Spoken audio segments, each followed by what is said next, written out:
I wanted to punch the kid in the face, and I'm sorry, I don't advocate punching kids in the face. Not anymore. Welcome to SinCast, presented by CinemaSins.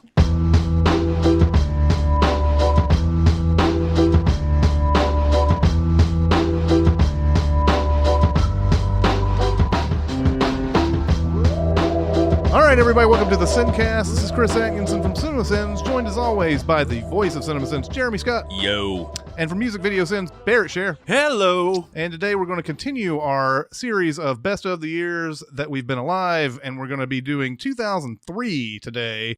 A day may come when the courage of men fails, but it is not this day. For relaxing times, make it Centauri time. No, it's true. I forget things almost instantly. It runs in my family. I mean, at least I think it does. Where is he now? He's doing his Superman thing. Those that can't do, teach. And those that can't teach Jim. The rum is gone. Why is the rum gone? I just like to smile. Smiling's my favorite.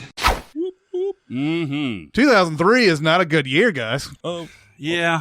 I mean, it's got some good stuff in it. Yeah, it's definitely not great. But when you look down the list of 2003 movies, it's just like, You're grasping for something. Yeah.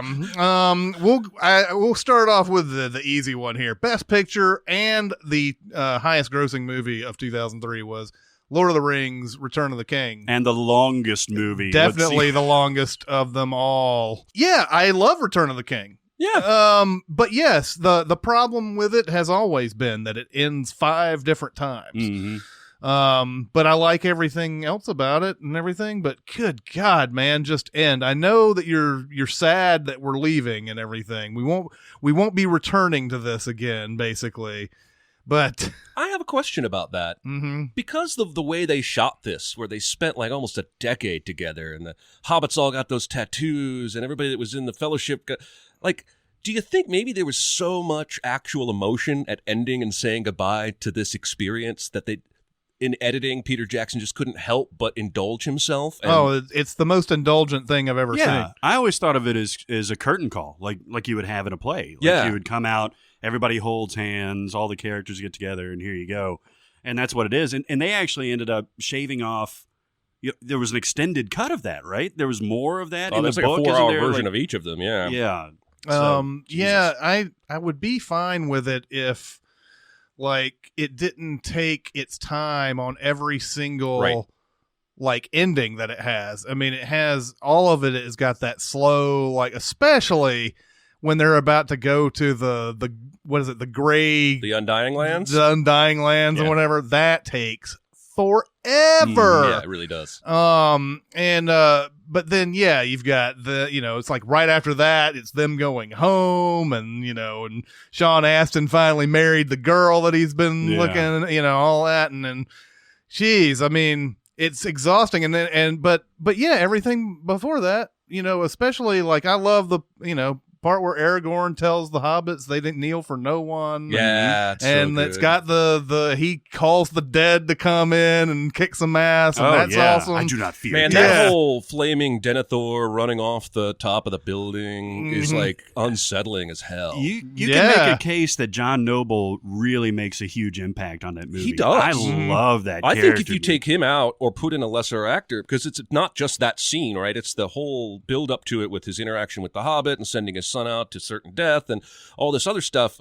He makes that. He's crazy, but he's not, outlandishly crazy until the very end. Yeah. And then he's very crazy. Yeah. Well, and such an interesting character because his favorite son has died, and the son that he doesn't like is still around trying to prove himself to him, and just failing miserably every chance that he gets and everything. And his character is so tragic too. Mm-hmm. I can't remember if this was in the book or was it in the movie too, where he and the Miranda Otto character. I guess the Miranda Otto character didn't even exist. Did she? She did. Liv Tyler didn't exist. Yeah, okay. But I don't remember there being any romance between them in the book. Right. I think that's played up in the movie. So that's in the movie. Yeah. It's played up to give Liv Tyler more of a a perfect match with him, I guess. Mm-hmm. I do love Miranda Otto at the end. I always love this part of the books because it's like no man can kill a Nazgul or the Witch King or whatever. Oh, yeah. She's like, I am no man. That's right. That's it. And that is fantastic. straight from the book. That Yeah, line. it is. And they played it very well. In fact, this has to be, all three of these movies have to be among some of the most faithful adaptations of a book. Yeah. Despite all the Tom Bombadil fans freaking out about his lack of appearance, despite the fact that Liv Tyler was actually, most of her actions in the first couple movies are like a male elf who's not, like, but they had to play up the romance. But in all these other areas, it's like detail specific, right down to the note. And if you're a Tolkien fan, there's a reason these movies made so much money. Because they hit it out of the park. I was fine with the Tom Bombadil not being in Lord of the Rings until he did The Hobbit and he started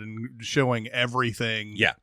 From that he's never filmed before, like in that, and like even that he gets screwed, you know?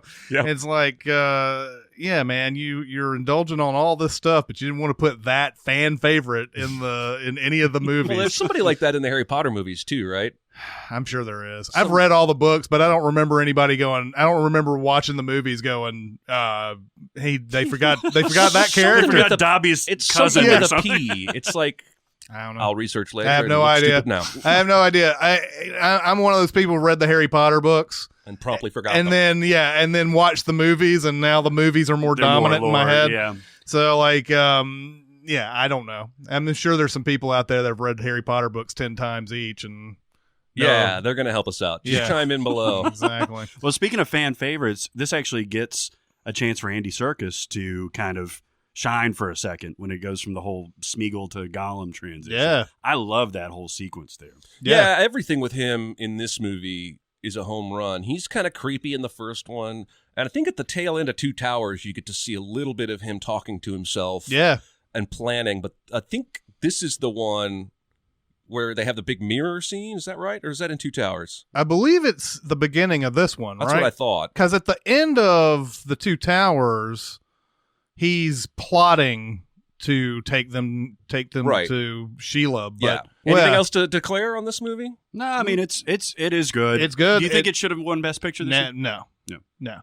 That's the thing, though, right? It was getting a Lifetime Achievement Award. Yeah. And I don't think it was going to. I didn't think it would have won under any other circumstances. If there was anyone that should have won it, it would probably have been either Fellowship and I don't think Two Towers had a chance either. But, Yeah. But Fellowship would have been a nice one to give the Best Picture to, because 2001 was, I mean, it was kind of a hard year to. But this one, yeah, I mean, I don't have a problem with it winning. I just don't think it's the Best Picture. Well, okay, we're not talking about our own votes that'll come up here in a minute, but let's say this movie doesn't come out this year. What do you think the Academy, do they go Mystic River? Probably, Yeah? because this was Mystic River was, showered with all sorts of adoration. You almost sound like you don't think that should have been the case. No, I'm fine with Mystic River. I just, I mean, I think Sean Penn's performance is great. Yeah. I really like this movie a lot. Yeah, I mean, no, I like the movie, but I think it would have probably won Best Picture if it wasn't for Return of the King. It just had so many huge actors giving really good performances, and it's like, this murder mystery drama. This is based on a book by the same author who wrote Gone Baby Gone and Ben Affleck's upcoming film. Yeah, it says Dennis Live Lehane. Yeah, Lehane? Dennis Lehane. Yeah. I love Mystic River. I don't know how you guys feel about it. And I hate Sean Penn, like both as an actor and as an individual human being. And so I didn't watch this Always movie. liked him as an actor. I think he's a good actor. But not, he the says human so being much part's hard. stupid shit in general over the last 15 years. I find it hard to take him seriously. But yeah, this is a really good movie. I'm struggling with it slightly just because it's such a dark movie. It's dark. Is this Clint Eastwood's best as a director? It's up there for me. I mean, I think Gran Torino is my Well, favorite. he that did. directed Unforgiven, though, didn't he? Yeah, Unforgiven. Oh, yeah. I got to give it to that. Yeah, it's Unforgiven, and then it's probably like this or Gran Torino would be up there. But yeah, I mean, Mystic River introduces us a little bit to Emmy Rossum. She's the one who dies in the movie. Spoiler. Well, yeah, so the whole it's in the trailer. Is that my daughter in there? Well, it happens Is that my daughter in there? It happens like Oh 10 my minutes God. into the movie, too. Yeah. Tim Robbins is really good in it, and like his is a tragic character because he has no idea whether or not he's actually done this or not. And you know, it's the big story of Sean Penn trying to figure out whether or not he'll admit it or not. And we don't know whether it's him the entire time. And then but yeah, I think just about everybody got nominated in this, right? Marcia Gay Harden, I think, did, and Kevin Bacon or Kevin Bacon still hasn't got nominated. I don't think he's ever been nominated. That's kind of a crime. Yeah, it is. He's one of the perpetually underrated actors that ever goes. But this is a very good movie. I haven't seen it in a long time, but I just remember it just being so like. It's dark. Down, and then I mean it's the good kind of down where you're like, oh, it's like The Pledge for me, where it's like The Pledge is like you're gonna go down this road, you might as well go all the way down it. It's a Sean Penn movie, basically. Yeah, pretty much. I'm looking up the Oscars for this. It won. Sean Penn won. Tim Robbins won, and then it was nominated for Best Picture. Marcia Gay Harden.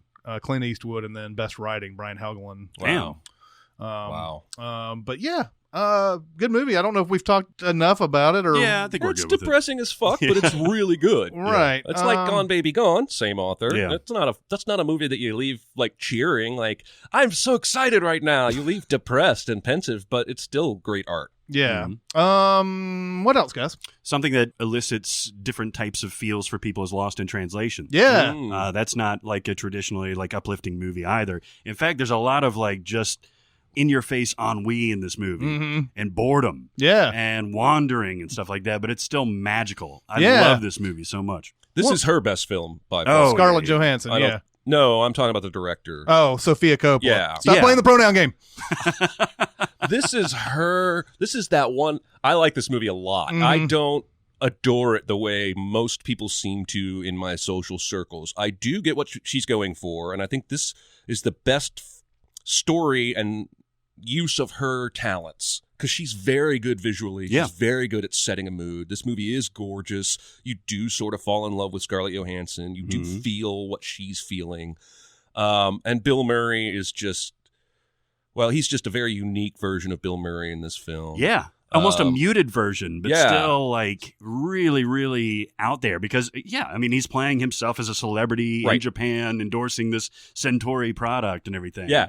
It's great. I love it. I just don't. I don't want to marry it, and I think you do. And so we'll have words later. Yeah, I think I probably would. Yeah, I kind of want to marry it, but this movie notoriously would not have been made had Bill Murray not answered his weird like system for getting contacted by directors. Sophia Coppola wrote this movie with him in mind, and basically said, "I'm not making this movie unless Bill Murray is in it," and he's got some like number that you call that goes straight to a voicemail or a voice answering service or something like that, and then he has to like pick it up and be remember to check it. Yeah, and be interested in it and everything. And apparently took many tries. Yeah. And then he finally contacted her back and said, "I'll do this movie."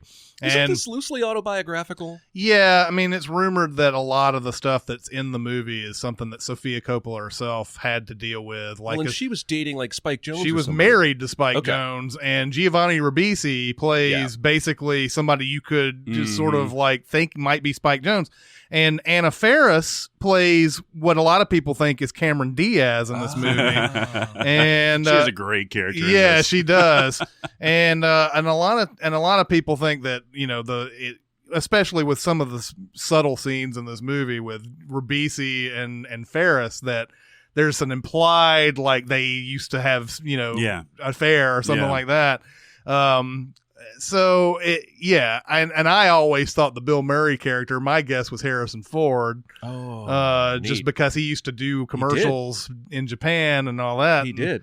So I always thought that was him, but and of course, Ford has a long history with the Coppolas and everything. So I sort of like that was my guess, but she of course says that it's not autobiographical. It's somewhat semi-autobiographical. Like I took pieces of myself and put it into this movie and everything, and she's never confirmed. You that. have to think the Tokyo tourism board isn't super happy with this movie, right? Like, Yeah. come to Tokyo and get depressed. And be really bored. Yeah. Right? That's sort of, at least to Americans, that's the kind of the message. Yeah, somewhat. But then when she takes like a tour, I think she goes to like Kyoto and like some of the old, like that. It's just Japanese porn. Pardon the, not real Japanese porn. Yeah. But it's, You're like the dude in Tourism You're porn. like the dude in Unbreakable. Like, you better not be jacking off to the Japanese porn back there. let me rephrase. We all know what you mean. Not like tentacle porn. You Just- can't Right. say Japanese porn without tentacles coming to people's minds. know. That's how it works, Barrett. That is Jesus. exactly right. But no, I mean with Oh. all of the, because they do go from like the city lights and like all the neon and the craziness and everything to, you know, these quiet, beautiful temples and tea houses and everything out in the woods and everything. And I love this depiction of Japan.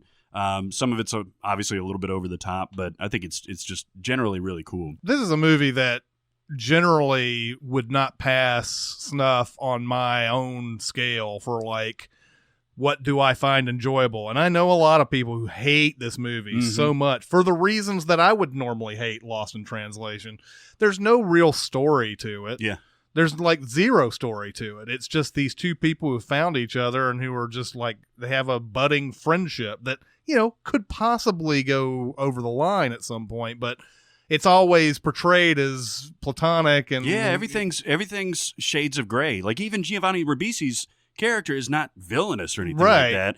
He plays it just kind of like, you know, on the edge of neutrally asshole-ish. Yeah. And I just feel like, but Sofia Coppola has really got a great ear for soundtracks and stuff like that. And this movie has so many like great little songs and stuff that they throw in there. Just like Honey at the end of it is one of my favorite send-offs to a movie. Yeah, I've always been very, you know, engrossed in that I can watch this anytime. Me And too. of course, it's a poster that's in this room. What were you Yeah. going to say? I was going to say it's up there with Pulp Fiction, and like Pulp Fiction, this movie infuriates some people with the whisper, right? Like, what did he say, or what was in the case, or did the top stop spinning in Inception, or what have you? Right. It never, that kind of shit never bothers me. Yeah. It bothers me, I guess, when it feels like it goes way out of its way to present itself and then do nothing. But when it's fairly harmless, like the characters in Pulp Fiction looking in the case, that makes sense. I don't need to see it. The mystery's kind of fun. It's the same way here for me on this movie. I don't need to know what was said in the whisper. It's not really, that's not the point. Although I believe somebody has, they've got a YouTube video. Yeah, they've jacked up the Where audio. they've jacked He the says audio. something. It's something innocuous like, you know, we'll try to see each other again. Purple Monkey Dishwasher? Right. Purple Monkey Dishwasher? Yeah. That's from The Simpsons. Yeah. Bundleberry photo bar or whatever the fuck he says. Very bundle. Like I had drowned long ago. Like I had drowned long ago. Well, let's talk about Finding Nemo, speaking of drowning. Absolutely. This is not my favorite Pixar movie, but I have often said in public and in private that I believe this movie is perfect. Oh, yeah? I don't think there's a single thing wrong with it. The voice casting is all great. It has thrills. It has humor. It has heart out the ass. Well before Up comes along and punches you in the stomach with their opening montage. The opening of Finding Nemo is crushing. Yeah. Because they've got hundreds of babies and they're in this loving marriage, and then this goddamn barracuda comes along and eats everything except Marlin and Nemo. And that's how the movie starts. And the music sells this film's emotions so freaking well. Yeah. Another Thomas Newman score. Yeah, when there's movement in the story, there's doom-da-ga-doom. Mm-hmm. I adore this movie, and I think it's flawless, and it's going to be one of the 2 or 3 I threw out there as my number. Yeah, we're driven here by Albert Brooks's great performance here. Ellen DeGeneres is really awesome. And then Willem Dafoe as the rough and tough fish that's in the fish tank, and whatever. But yeah, this is a good adventure rescue type story and everything. This only really came up when we send it, though. I feel it's very strange that these fish have this kind of intelligence, and like, especially like when they're all in the net. There's like all the fish in the net, and Nemo's like, just start pushing down or something, and it breaks the net. Like, nobody's ever fucking thought of this before. Well, like it takes and fucking it's a clownfish. It takes Nemo to do this shit. Like nobody ever thought of this before. You guys can talk. You guys can talk. Well, as a fish, you do only ever get caught in a net once, right? I guess so. It's not like any of those fish that we're seeing have ever experienced being caught in a net before, because if they had, they'd be on somebody's dinner plate. Yeah, maybe, but neither has Nemo. You're right. I'm not going to argue with your point. So suddenly Nemo's been in a fish tank for 2 months, and he's got street smarts. I will say, the end of this movie, when you get that little tack on of the fish in the bags having just crossed the street. They hop in the water, and there's that now what, which is, I guess, the final joke. I just love it. This is one of those movies. This is why we like Pixar better than the other studios that come out with this type of animation, because there's so many like things that they throw in as far as the life beyond the movie that you're seeing and everything. So you see, like, the crabs who are like, hey, hey, hey, and then you have the seagulls who are like, mine, and all that. It adds character to very innocuous, whatever, and they do that in the background and stuff, and they Pixar studied, like they went way beyond on the studying and the research of actual aquatic life. Oh yeah, it's all on the DVD. Yeah, to actually like get all of that right. Yeah, and it's stuff that nobody really notices, but it really kind of when subconsciously on some level you notice how amazing everything looks. Yeah. And everything. It's that attention to detail. Attention to detail is something that puts them way over, and like. We're seeing, stuff like Illumination Entertainment become the new chief recently and everything. And I've never seen anything like that with them. Right. They have some funny, they write some funny things in their scripts or whatever, but there's not like life on the outer parts of the frame and everything. And this movie utterly schools DreamWorks in how to do toilet humor.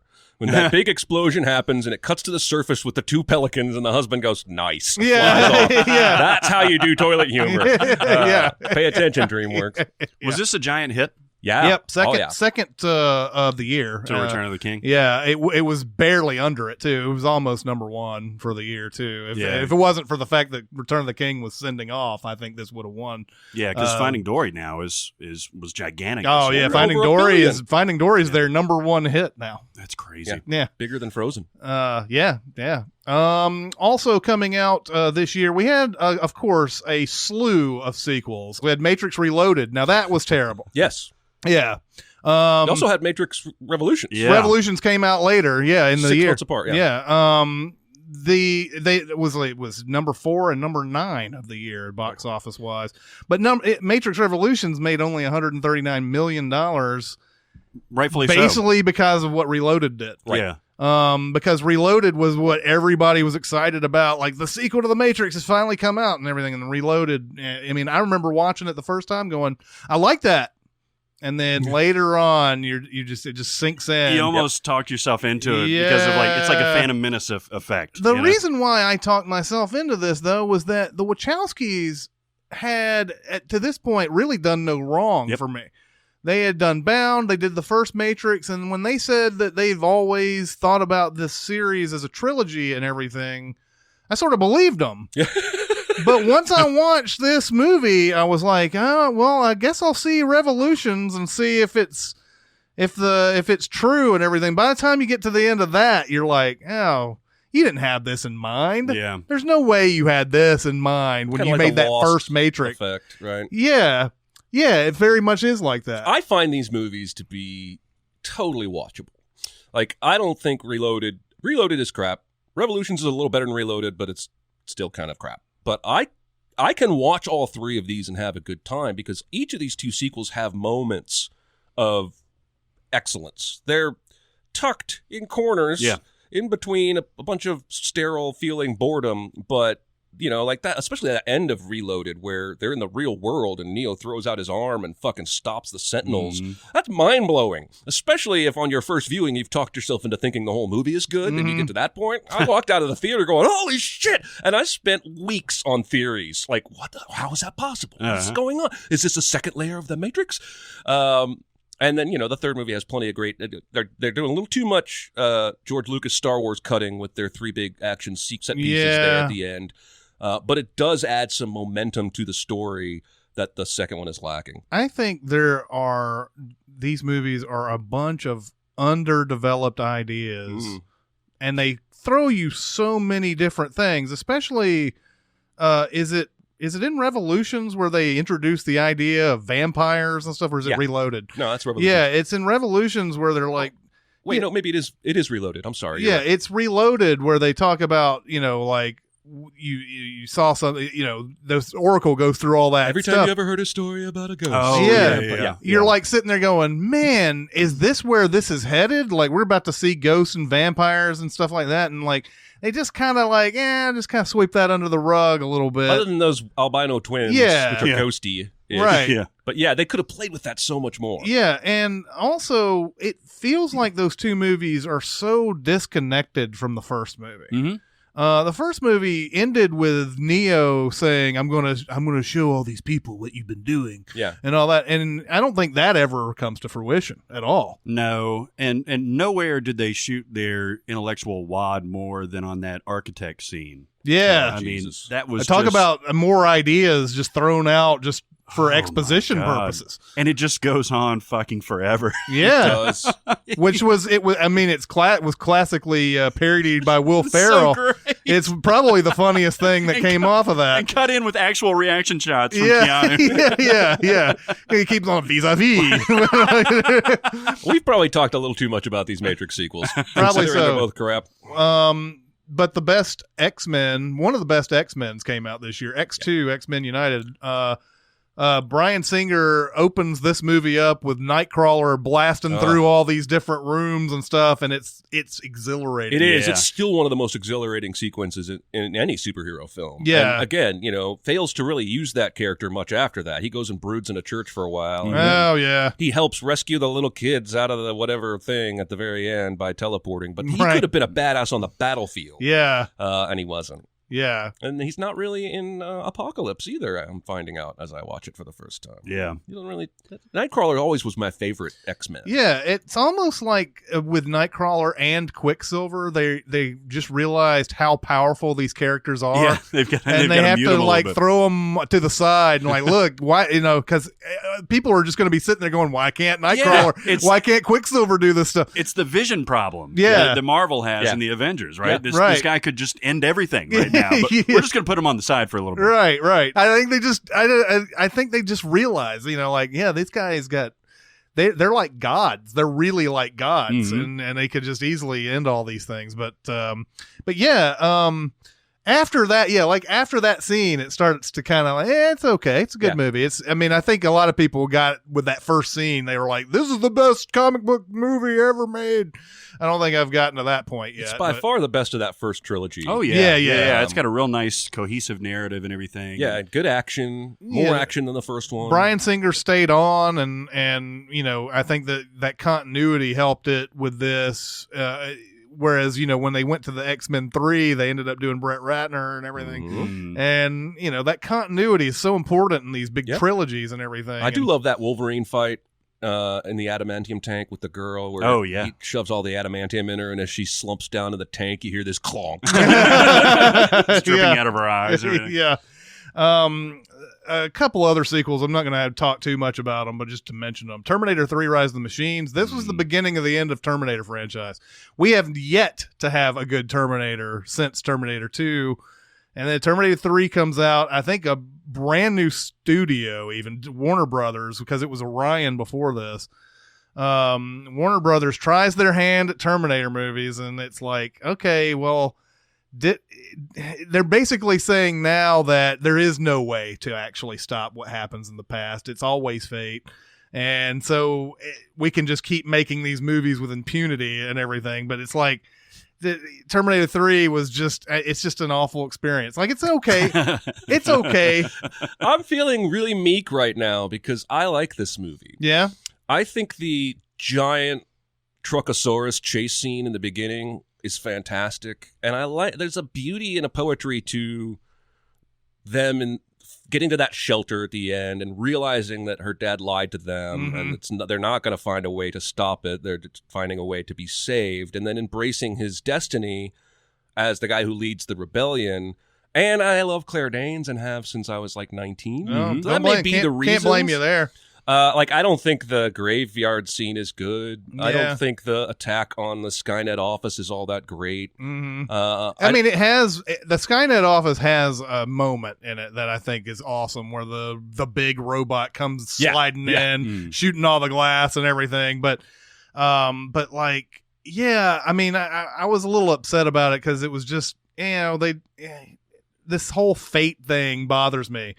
Especially with the events of Terminator 2, I just figured, well, now they've destroyed everything. Yep. So they closed the loop at that point, right? Yeah, I feel like you have at that point. Like, you have no more Miles Dyson, no more building to operate. Like, none of the information is there anymore. So who's going to do it? But anyway, I can see you liking it. It's not a big deal that you like it. I wouldn't say it's good. No, but I enjoy watching it. No, I'm not. I don't want to. By the way, I don't want anybody to not be able to speak up and say they like a movie when I say I don't like it.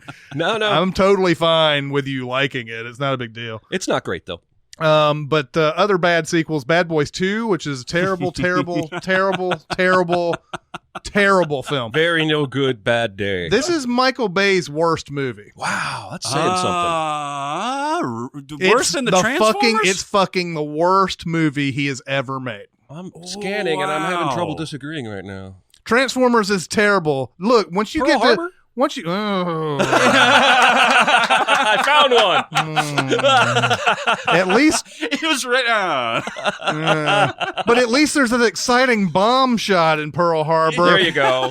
Even though it's exploiting people's Bad deaths. Boys 2 has that great Dan Marino line I talked about. Oh yeah, that's Bad right. Boys 2 also has that wonderful Puff Daddy Nelly Murphy Lee theme song, the Shake Your Tail Feather. This was a movie that I was very close to walking out of. And Wow, I'm really? talking about at night at my movie theater, watching it for mistakes and stuff like that, was close to saying, fuck it. Just play it. If it's got mistakes, then the customers can tell us about it. What is it that bothers you so much about it? Because it's a piece of shit. It's way too long. Yeah, it is way It's like fucking long. It's like 2.5 hours long. Yeah. And it's super loud. Michael Bay Michael Bay came out and said that I purposely made this movie super loud because of the critics. And I'm like, okay. What? Okay. Well, that doesn't make your movie good either. It's just visual noise too. Like, it's super loud, but the visuals are super loud. Oh yeah. And it's just there's only so much I can take of this Will Smith, Martin Lawrence dynamic, where everything's like, yeah, hell yeah, oh my God, and all talk that about bullshit. Shouty. That's the shoutiest shouting I've ever heard. And there's there's like a whole scene where Martin Lawrence pretends to tell his daughter's boyfriend Will Smith is doing that. Is it right? Will Smith? both of them, yeah. and they are basically harassing that child, Yeah. threatening him with a gun and shit. Right. And there's a scene where there's rats fucking. Yes, And there Martin is. Lawrence is like, they fuck like we do. Yeah. And I'm like, okay, all right. They fuck like we do.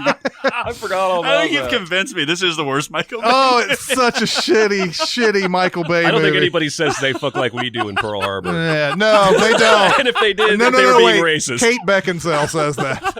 Well, soldiers fuck like nurses. Yeah, exactly. That's crazy. But yeah, and then we had also, to continue the dumbing down, Too Fast, Too Furious also came out this year.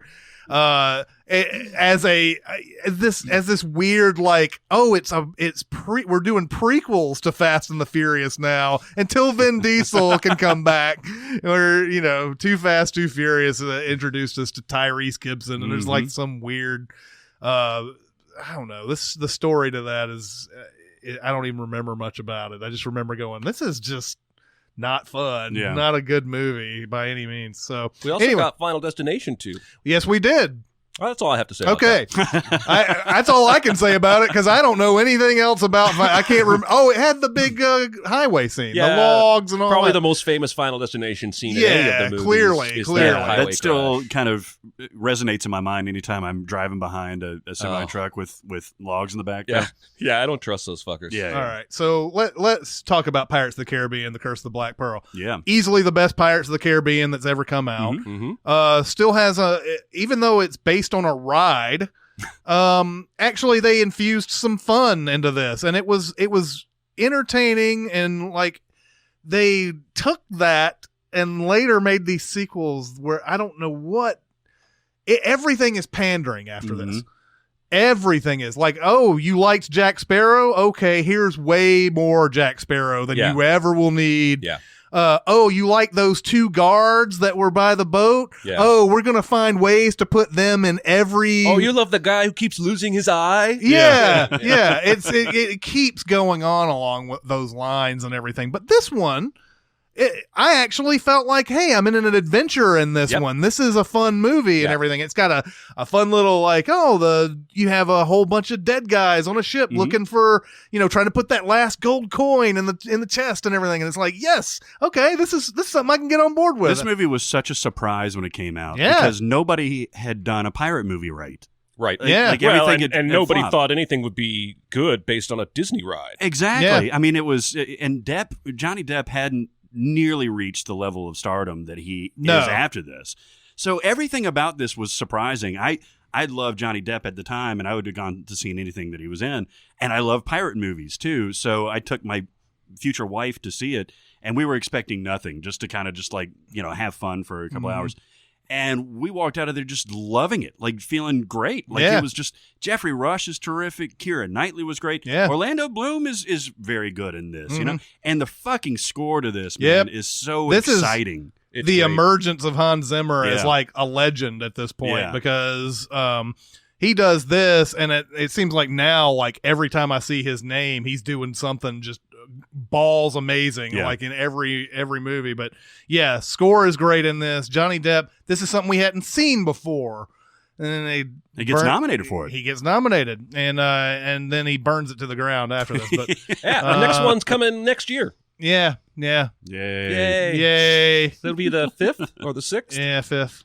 Because they came out with that 4th one that everybody forgot about. The reason why they came out with that 4th one, though, was because worldwide, again, this is another worldwide thing, even though the 3rd one had done decently domestically, it made like $1 billion, I believe, worldwide. And then they came out with that 4th one, which did okay also domestically. It continues to drop domestically. Like, it's just like, okay, people are kind of tired of this, but worldwide it makes all of its money back easily and then makes profit. So well, and of course in the 3rd one I think is where they got Chow Yun-Fat and introduced the whole all the different pirate armies. Yeah. Keith Richards. That's going to pull in worldwide audiences in ways that the first one wouldn't. So. Absolutely. What else, guys? Well, one of the most acclaimed Jack Black performances was this year in School of Rock. Yes. Yeah. And maybe I will here, but I haven't met anybody that doesn't love that movie. If you do, punch him in the face. That movie's really, really fun. Oh, it's so adorable. Fun. So it is great. Jack Black's Liar Liar. It is the most perfect role for his style of comedy, where we're partially grounded in reality, but he's allowed to do some pretty unrealistic things. Yeah. Push it a little bit, but not so far as like Nacho Libre or something. Yeah. I love this movie through and through. Yeah. It's got a perfect premise to it. Yeah. Steals his friend's substitute teaching job. Obviously has no like real idea of how to teach kids and everything, but then, hey, you know what? Let's turn this into a music class. That's got so much heart, man. Yeah. And it's got that great line too, where the parents find out and everything. And it's like the one about the touching the kids. Oh yeah.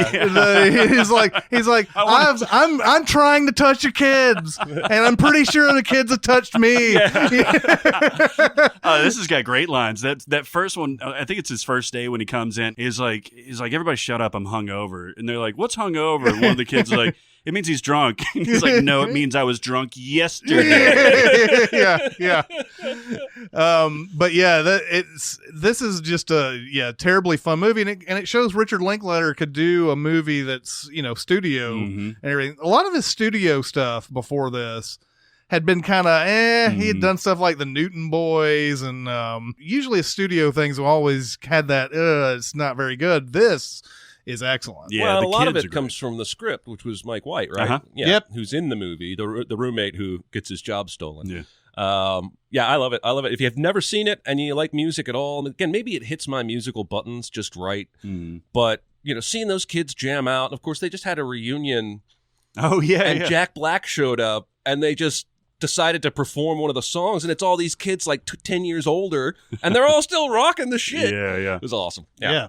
Another comedy that came out, I know that you love, is Bruce Almighty. Came out. Huge hit. Back to you, fuckers. Yeah. A great crowd reaction movie, by the way. That right there, I remember that first night it was playing, going over to like number 1 at Hollywood 27, looking down, and when he's like, back to you, fuckers, like there's the jolt in the theater when he says that. It's just everybody just gets destroyed. Well, and it's set up perfect because he's so shocked. He doesn't say anything for like 30 seconds. And then you keep seeing like the news people and Jennifer Aniston watching TV, like, say something, come on, talk. And then so finally he says this little thing, and then back to you, fucker. Well, this movie ushered Steve Carell into stardom, right? Yeah. To the point where he would be the star of the Unnecessary Noah sequel to this movie. Yeah. But I think this is before The Office was super huge on NBC. It wouldn't come out for another couple of years, actually. And so I'd never really seen this guy in much. Maybe a Daily Show segment here or there. I think that's where he started. Yeah, it was Daily Show was his first little start, and then he was obviously he was always background characters like Anchorman and this, and then the 40-Year-Old Virgin was really his big thing. But he almost steals the show because he has that one moment, Jim Carrey moment. The Jim Carrey moment, where he's basically saying all the gibberish on TV. I do da cha-cha like a little girl. A fun movie. Another movie with Jennifer Aniston in it, who I don't know. I tend to always forget Jennifer Aniston is in some of these movies. Yeah. they never really give her much to do. Like, the only time I remember her in movies is like Horrible Bosses. They all want her to play Rachel. Yeah, basically, pretty much. But this movie did spawn a very frequent CinemaSins phrase, and that's the Bruce Almighty moon, because he has that moment where he lassos the moon as God and pulls it closer to make things more romantic in the bedroom. Yeah, and moons aren't that big in real life, people. I can't remember. Does when he lassos in the moon, does that actually cause gravitational issues in the movie? It does. Well, they talk about it later. Like one of the news broadcasts says something has gone funky with the tides. Yeah. Because almost all of his decisions eventually have some negative impact on the world, which is fantastic, by the way. But I like later in that scene when she's in the bathroom and he's in the bedroom and he's like, pleasure. She's basically having an orgasm in the bathroom, not knowing why. I like this more than most. I think it's way the hell better than a lot of the comedies Jim Carrey has made. Well, and we also, perfect casting as God too. Morgan Freeman, where I think this is a point where we pretty much like any man of power, let's try to get Morgan Freeman, in, because he will be able to do the job, no doubt. So he's been president a couple of times now. Yep. And he's been God, and he's perfect. He's perfect at these things. Is this the last great Jim Carrey comedy performance?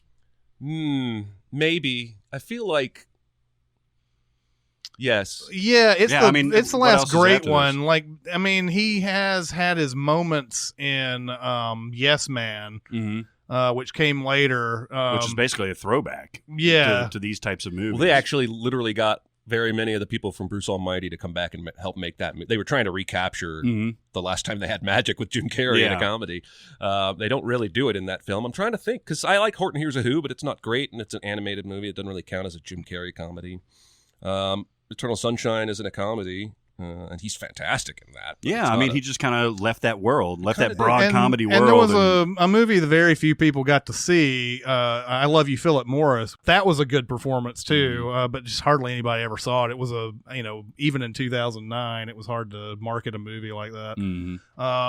But yeah, probably the last time you could point back to Jim Carrey carried this movie. Yeah.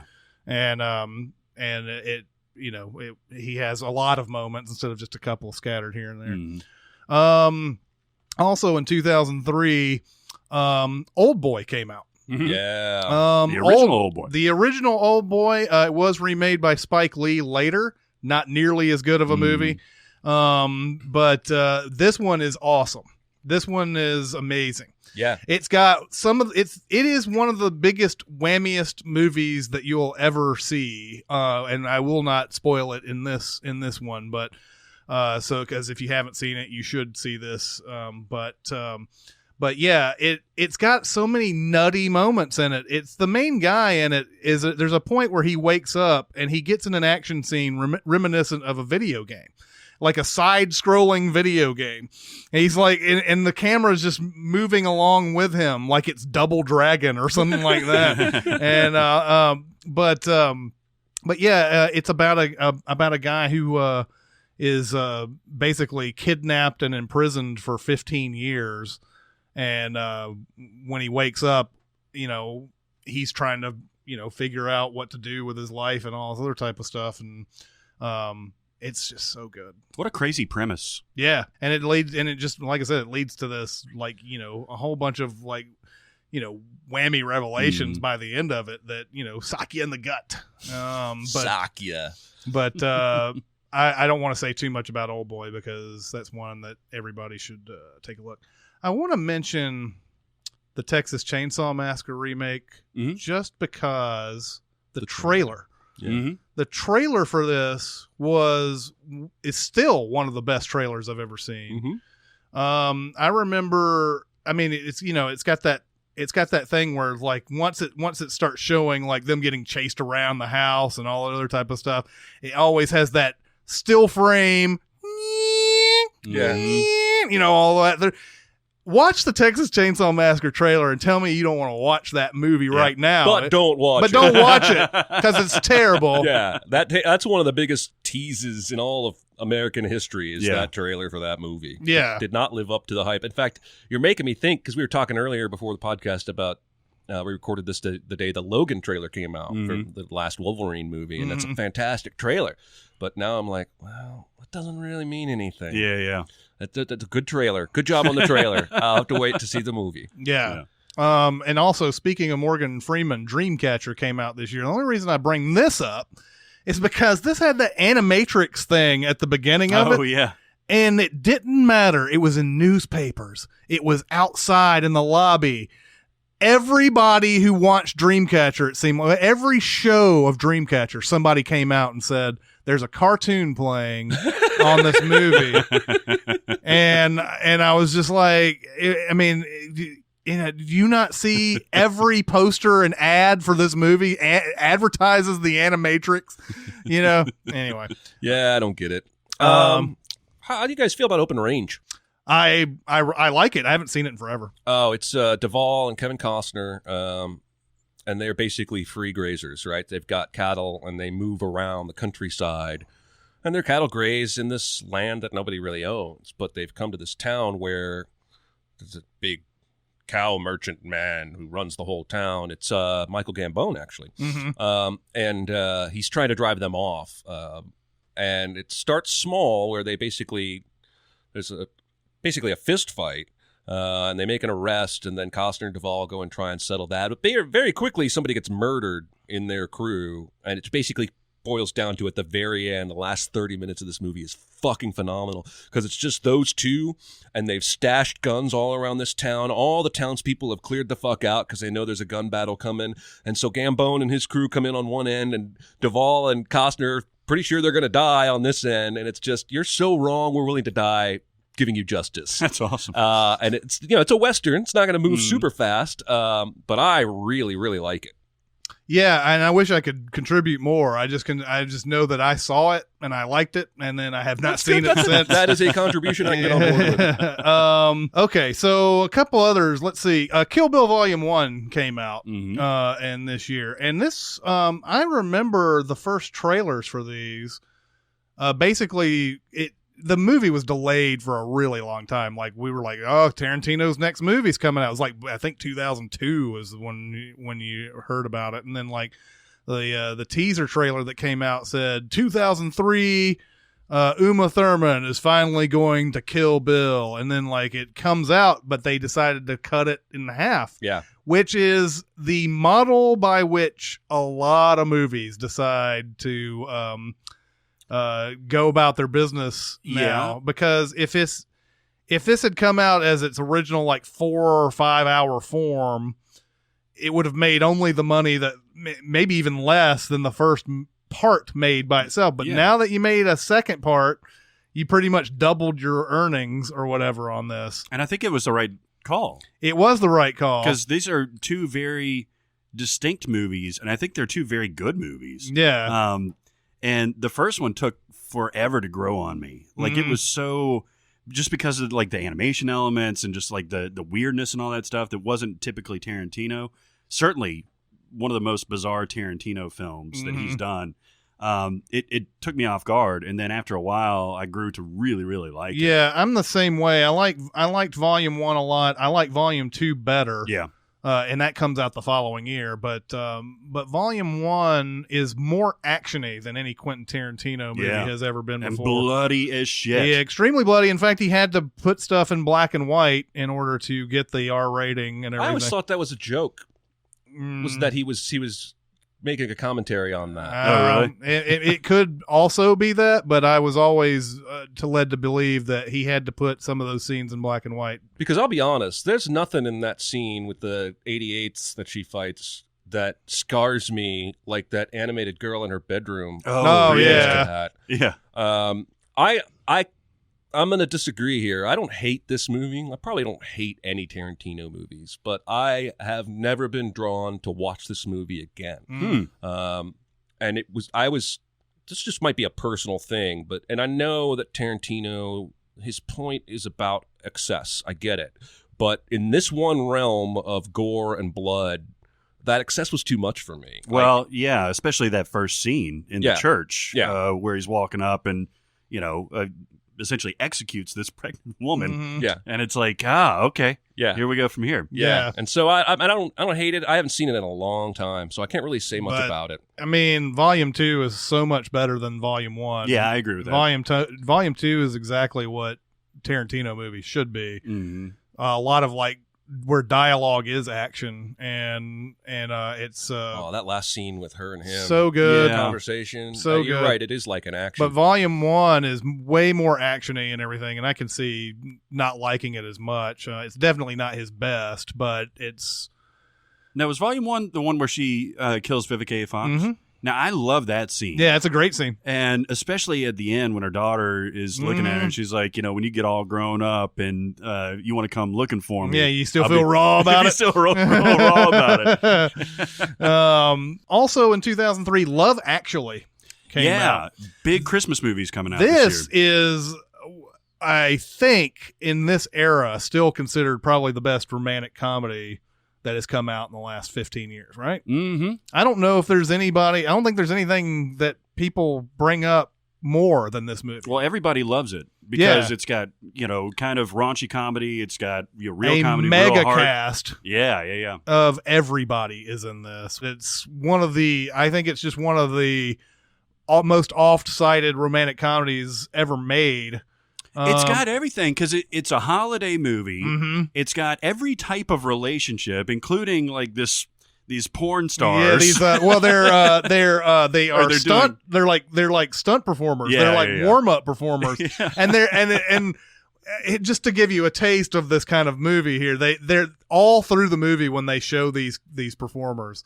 They're like having this great conversation and stuff. They're not even really paying attention to that. They're like actually having sex and everything like that. And they're just like sitting there having conversations and everything. And then by the end of it, like the guy's like, like all sheepish and everything, like, you think you might want to go out on a date sometime? It's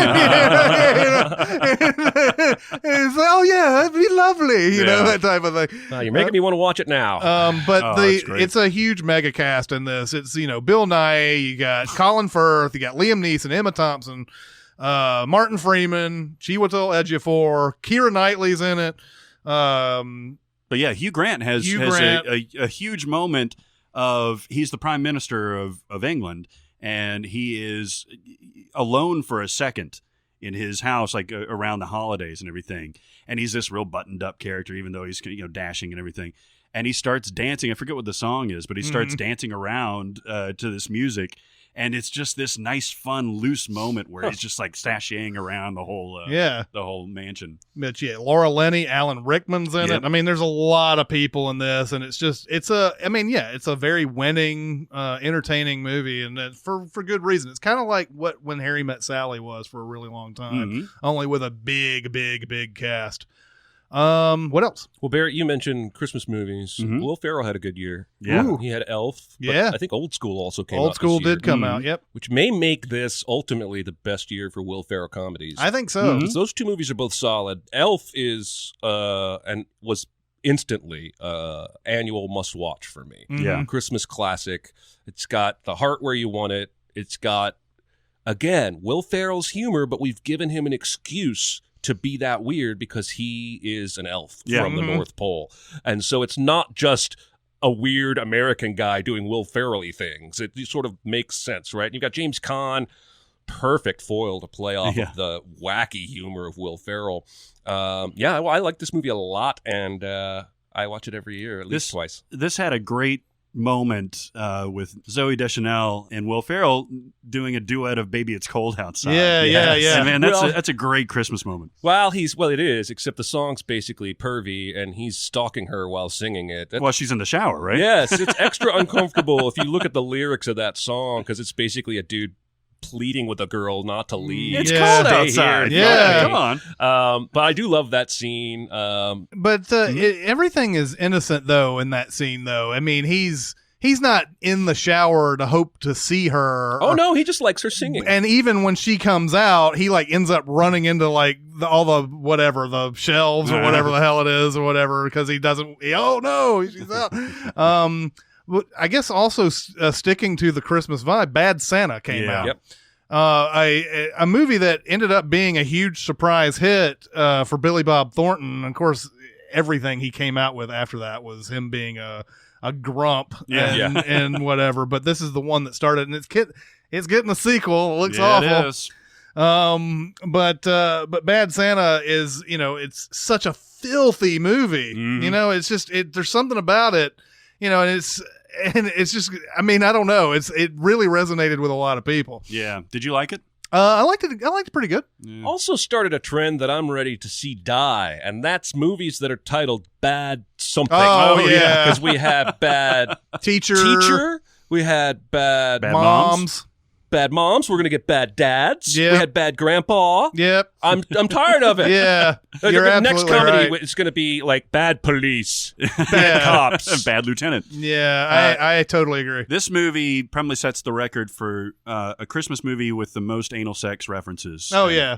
Yeah, Oh, but yeah. that was used to belong to White Christmas before this movie came out. Yeah, well, it was blown out of the water, but I mean, it was Totally. Now, I mentioned Italian Job a few weeks ago. I think at least one or more of you haven't seen it, right? I've seen it. Oh, I've seen it. Okay. I like this movie. Yeah, a lot. It's fun. It's got a lot of likable people in it. Mos Def and Jason Statham and Marky Mark and Charlize Theron, Donald Sutherland. Ed Norton is the bad guy, but he's still really likable. He has a bad guy mustache, too. You have Seth Green in it. Yeah, Seth Green. I love that bit when Jason Statham goes over to charm the cable lady, and Seth Green, because he's this big heartthrob, and Seth Green is sort of doing an impression on what he imagines this guy must say to women, and I don't even remember the words he says, but he does this like half-assed Statham impression. It's just hysterical, that little moment. Basically, there's a heist in the beginning. Ed Norton double crosses the team, leaves him for dead. And the rest of the movie is them finding and exacting revenge by heisting him right back and stealing the gold back. And it's harmless. Your life's going to go on just fine if you never ever watch this movie. But it's so much fun to me. And like I said last week about Count 'Em Monte Cristo, I feel sheepish about telling people I like this movie because I feel like it doesn't have a great reputation, but I could be wrong. Does it not? I thought it had a pretty nice reception when it came out. Of course, it's a remake. I watched it. We got some, for whatever reason, we got like a work print, like for critic screenings or whatever. So like some colors were off and like they didn't have end credits and all this other type of stuff. It was weird, but just remember not enjoying watching this movie at all. And I haven't seen it since, but does it really mean... I mean, I could probably pop it in now and be like, oh, yeah, it's a way better movie than I remember it, but I remember seeing it and not liking it. That whole chase scene with the Mini Coopers is a lot of fun. It's pretty iconic, too. Yeah. As a visual for the Mini Cooper, it did. I bet you that did a ton for their brand. Yeah. Because you go to L.A. now, and every other car is a Mini Cooper. Mm-hmm. Wasn't the case when this movie came out. Yeah. Some other... comic book properties. Hulk. Ang Lee came out with Hulk.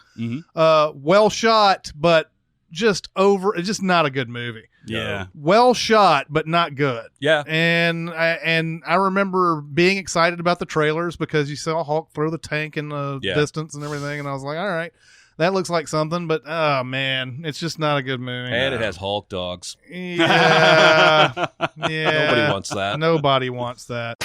We haven't mentioned Underworld. I never understood the popularity of this. No, me neither. Mainly because I don't like the idea of having vampires and werewolves where there is guns. Yeah. Like, that doesn't make any sense to me. I just hate it so much. It'd be like if the Avengers had their big showdown and they're all actually shooting at like Thanos or right. whatever. Well, and that's why it's so silly in the first Avengers where Scarlett Johansson is like, here, we got some aliens coming down. I'm going to cock this gun. What else? Master and Commander? Yeah, a Peter Weir movie that's not as high on with his usual Peter Weir. Really? Yeah, it's okay. I really like this. To the point where I wish they would make more naval adventures like this as opposed to the some squall or whale and you're fishing and drowning for 2 hours like the last handful of naval adventure movies have been. This is action-y, but it's also like period specific wise. Like it feels really cramped in the interior of the ship and I don't know. I just really like it, and makes me sad that you guys don't. Well, I've seen it one time, and I remember going, man, this movie seems kind of long. Yeah, it is long. And I love Peter Weir, and it just didn't feel like the Peter Weir movies that I typically like. But and also, and I'm not a big Beautiful Mind fan. You have Russell Crowe and Paul Bettany in this, and it's like it gave me like all this Beautiful Mind flashbacks while I was watching it. I can understand that. A really good twisty movie, Identity, came out into the John Cusack. This is another one I don't really want to spoil if you haven't seen it because not very many people I think have seen this movie. No, probably not. It's not great, but it's got great like fun twists. It's like a play. Yeah. It really is like a play. It takes place pretty much in one hotel area and just the immediately surrounding area, and it's a lot of fun. Yeah. Can we talk about the cooler? Yeah, let's do it. I love the cooler. I do too. This is William H. Macy and Alec Baldwin. Alec Baldwin in one of my favorite Alec Baldwin performances ever. Yes. He is this Vegas casino manager, I guess, an old school guy named Shelley. And, he does it the old ways where, muscle equals might and that kind of thing. And Ron Livingston comes in and wants to change it up. And it sets these whole events going forward that affect William H. Macy, who is a literal cooler. He is bad luck incarnate. So anytime he gets close to a table that's running hot, it's done. Yeah. And things, of course, change once Maria Bello starts to fall in love with him, and they're like, no, we can't have this guy happy. Yeah. We have to sabotage this. Man, and Alec Baldwin's he's got this like big, the husky New York accent. Yeah. And so there's one point in the casino where they're sitting at the bar and him and William H. Macy are talking, and a hooker walks by and he's like, hey, this is who I am. You know that? I want you at my office, on Monday. And as she's walking away, he turns to William H. Macy. He's like, how'd you like to buddy that hole? Baldwin, of course, was nominated for this too. Yeah, he's great. The guy who did this, Wayne Kramer, it would be easy to think this is a David Mamet because you have Alec Baldwin and William H. Macy, who's a longtime Mamet guy in this. But Wayne Kramer really hasn't done much beyond this. He did a movie. He did the non-remake of Running Scared that had Paul Walker in it. Oh, yeah. And everything later on. But The Cooler is a really good movie. It's also part of that this film is not yet rated thing. Yeah, it's got some graphic ass sex. Yeah, it does. But it's one of the funniest. Graphic ass sex? Man, well, there's a lot of ass in it, and there's a lot of William H. Macy ass in it. Yeah.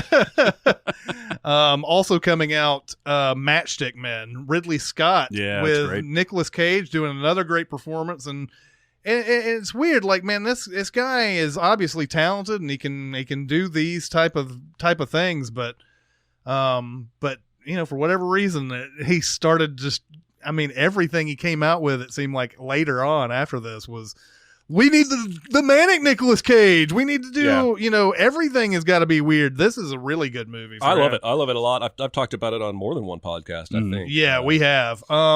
The Coen brothers came out with one of their worst movies, Intolerable Cruelty, came out in this year. And it's one of the few movies whose title actually describes the viewing experience. Yeah, it does. I don't think they wrote this movie. Now they're on it, but it's also these guys, Robert Ramsey and Matthew Stone. So they're just like, I don't think this was really a movie that they, intended to do. It was like maybe just for something. It's a big waste. It's a waste of them, George Clooney, Catherine Zeta-Jones, Billy Bob Thornton. Like, so, I mean, how did this turn so badly? Yeah, I know. I mean, I don't know if I can't tell you that I was very excited about it when it came out either. But I was expecting more than this, you know. Movie came out, I believe, on the same day as Kill Bill Volume 1 came out. Monster came out. This is makeup gonna run amok. They made Charlize Theron look like a hideous person. Yeah, compare that Charlize Theron to the Italian Job Charlize Theron. Yeah, polar opposite. Yeah. Monster's more of a performance movie. It's not like, it's not like the movie's great. She's great. She won. won. Yeah, she won the Oscar for that. What else? Seabiscuit. Yeah, Seabiscuit came out. And The Last Samurai. Mm-hmm. Those are two movies that I enjoy, but I don't think are great. But I feel like I should mention them. Yeah. Although, I guess in hindsight, The Last Samurai is one of these movies that they're crying whitewashing about because it's American for dude sure. coming over, being asked to basically train, these people to fight the way American soldiers do and shoot guns, and they're inept at everything when he gets there. But I find the movie really enjoyable. It's one of those Tom Cruise performances that I don't think gets enough attention. Mm-hmm. Movie's a little too long, but there's some great samurai ninja action. Oh yeah. And there's a great drunk Tom Cruise in the beginning because he's I love drunk Tom Cruise. He's one of the best Tom Cruises. Yeah. The movie 13 came out. This is Catherine Hardwicke before she did Twilight, and Nikki Reed wrote the screenplay when she was 13 years old. This is kind of an uncomfortable movie. Yes, it is. Mostly just that one scene, though. Yeah. This is Evan Rachel Wood's big debut, and Mm-hmm. she's now on Westworld. Mm-hmm. And the scene in question is her and her friend. They're 13, and they basically try and get this neighbor boy to make out with them. Mm-hmm. And he almost does. Yeah. And that's why it's uncomfortable. Yeah, but that's the reason why later on Catherine Hardwicke would go on to do Twilight, and Nikki Reed would end up being in that and all that. But 13's a decent movie with with some uncomfortableness in it. That's the reason why it had such a following or whatever. The Dreamers came out. Bernardo Bertolucci once again exploring weird sex. Is this Ava Green and yes. Oh no, that's an interesting movie. It's an interesting movie. Yes. Yeah. I don't know if I want to call it good. Yeah. It's not bad. Yeah. It's got the guy from Boardwalk Empire in it, right? Yeah, it's Michael Pitt. Yeah. I will always be in love with Ava Green after this movie. And especially when they cast her in Casino Royale and put her in that green dress. I'm just like, okay, what do you want from me? Then they killed her and kept referring to her for all the movies afterwards. Big Fish came out. I like Big Fish. Yeah, talk about Big Fish. I did not like Big Fish. Big Fish is definitely Tim Burton's most understated movie.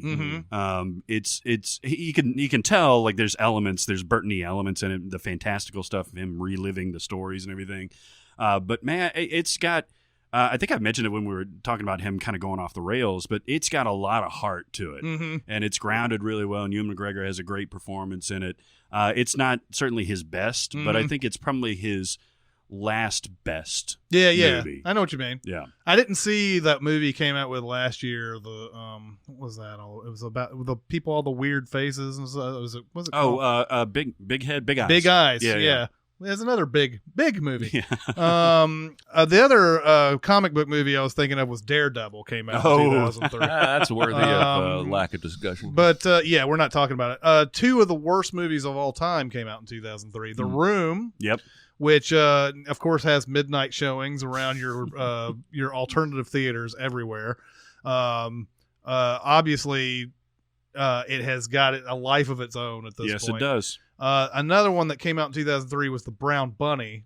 Now, The Brown Bunny. Wow. The reason why I bring this movie up is I think it's weird that he came out with this and nobody liked it, and then he made some cuts, and then suddenly critics were like, "Oh, this is actually pretty good now." Mm-hmm. I watched the version that has been cut. Okay, so I watched it and I'm like, so it ceases to be boring now? Is that what? Yeah. Because he cut some, like, there is a scene where he washes his car in real time.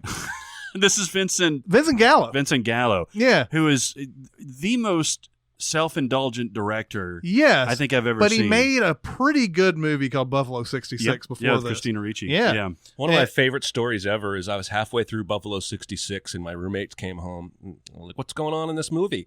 And I forget exactly what I said, but I was like, he's leaving this girl he kidnapped with his parents so he can go kill the kicker from the Buffalo Bills. And it's like one of the most ridiculous summaries, but it's totally accurate at that point in the movie as to what was going on. For spanning time with each other. The Brown Bunny, of course, is mostly known for the fact that Chloe Sevigny actually engages in real oral sex with her boyfriend at the time. She gives him the best blowjay. Blowjay ever. The remake of Freaky Friday, which sort of continues the ascent of Lindsay Lohan, comes out. Didn't last much longer after that, though. Nope. Freddy vs. Jason finally made that movie after many, many years talking about it. It's awful. And then you realized, oh, yeah, those two guys shouldn't be in the same movie. It's awful, but it is kind of fun. There's some elements. I don't know if I can get on board on that. It's terrible. It's not fun at all. Don't know if I can get on board with that. The movie that made Sean Connery retire, The League of Extraordinary Gentlemen, came out. Jeepers Creepers 2, Cold Mountain, a movie I did not get why it was a big Oscar movie. Anthony Minghella, who I like, but this movie is My English Patient for you. I don't like it either, though. It's not My English Patient in real life. Dogville, another, that's a tough movie to get through, too. Yeah. Lars von Trier. 21 Grams. We're talking about depressing Sean Penn movies. Yeah. 21 Grams is one of those. That's Iñárritu, right? Yeah, Iñárritu came out with this one. And is there anything else There's at all? two that I wanted to mention. American Splendor. Yes, love American Harvey Splendor. Picar story. Paul Giamatti. This is probably the best he's ever done. And how the fuck did he get nominated in this year? In this year of all years, he didn't get nominated. Is the most insane thing ever. And he's great. He is absolutely stunningly great. He's spot on. He does the perfect Harvey Picar. Yeah, if you ever see the real Harvey Picar, you're like, Giamatti nailed that shit. Yeah. Once Upon a Time in Mexico, Robert Rodriguez shot for the moon on this, and it missed horribly. Johnny Depp again, but not a good movie. High Tension. A lot of people liked this horror movie that came out. This Alexandra Aya or Haha. I don't remember. I don't know how to pronounce it. I feel like this movie is a lot of gore and violence and a surprise ending that doesn't make any fucking sense. Yep. Stuck on You, the Farrelly Brothers came out with that. The Station Agent was the other one I was really fun, really good indie movie. This is pre Game of Thrones, Peter Dinklage. And pre Boardwalk Empire, Bobby Cannavale. He had a great year. He's also an elf. That's right. That's right. Call me elf one more time. And then when he runs across the table, Will Ferrell's like, look at you go. That's great. Another middling Ron Howard movie, The Missing, came out. Another movie with Evan Rachel Wood Missing You. I don't think there's anything else that I can see on this, although I'm scared because you keep coming up with all these great movies that I haven't even run across. Because there's a lot of smaller movies that came out in this year. I think we mentioned almost all of them that are really, really good and really worth watching. All right, I'm ready to do this. Let's do it. Okay, today is Chris, Barrett, and Jeremy. Oh yeah, and I also want to mention Shattered Glass again because Oh, yeah. Hayden Christensen was really good in that. I am not sure that I have in my head. I'm going to have to go with The Lost in Translation. I mean, after talking about all these movies, Lost in Translation is the only one that I can think of that just consistently was above everything on this. And I know that's going to make a lot of people cringe because Lost in Translation is not as beloved as I think most people, people who like it like I do think it should be, because it's too slow and there's no story and everything. But for all of that, I think it's an amazing movie, and I'm gonna vote for it. Yeah, I love that movie. I almost feel bad about making this pick because it may screw up. It may not. It may screw up our streak of voting for every poster that's in the studio. Don't worry about it. But I'm actually going to vote for Return of the King. Okay.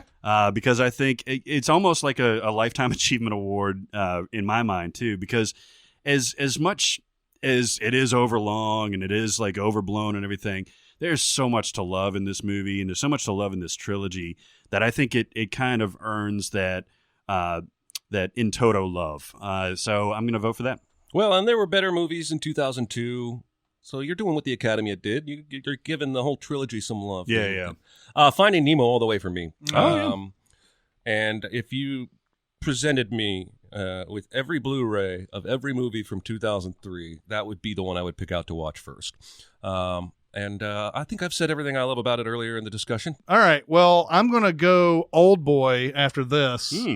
Old Boy is one of those movies that I love the little plot to it. It's a lot of fun twists. I mean, once you get to that twist, you might debate whether or not it's fun or not. But it's at least something that makes you feel something. And I think it's one of the most electric movies that came out in 2003. So I'm going to go with that. Okay, well, I think it'll probably do it. I'm voting for Lost in Translation. Okay. For all the reasons, including just the scenery, the mood, the performances, Bill Murray. That's it, baby. Well, that's the winner. I'm going Mystic River with my second pick. Mm-hmm. All right. Yep. So Lost in Translation is going to get the Okay. win. Yay! Now, even though I voted for it, I don't know if I'm too happy with that. But out of this year, It's representative of the year. it is. Yeah. It is. I love it. Don't get me wrong, and I picked it as my choice. But I was kind of going into this thinking that maybe Return of the King would end up probably somehow winning this or whatever. And I don't. Of course we're not trying to pander to Lord of the Rings audiences here. We didn't vote any of the movies as best of the year. I love that whole trilogy. Yeah, me too. But when you take each individual one per movie, against all the other movies of the year, it's hard to pick that one as any one of them as the best. It's all, you gotta kind of lump them all together as one big thing. Well, you're going to have to get some more posters in here. Yeah. Now we're done. Now we're completely done. But we did vote the entire poster collection. Yeah, exactly. We did. Wow. It's subliminal. I It guess. is. I think it is. Basically, the remainder of the show today is going to be answering questions. Hey, let me ask you something. This one time I'll let you ask me about my affairs. Any questions? I got something to say. Sir, What is it? can I talk to you, please, sir? You got that? You gotta ask me nicely. I'm listening. We had one question. We realized it was probably going to take a little bit longer, so it's kind of our main topic. It's a tweener. Yeah, Yeah. but we're not going to be able to talk for 30 minutes about it or anything like that. But go ahead and ask that question. We've gotten so many excellent questions that we're going to devote a lot of time to answering those things as best we can in this segment here. So We'll start off with a really interesting one. It's got a long premise, but I want to read the whole thing because it was really well thought out. And it's somebody that posted on the subreddit that said, "Why do you think many directors seem to have trouble utilizing movies for the visual mediums that they are?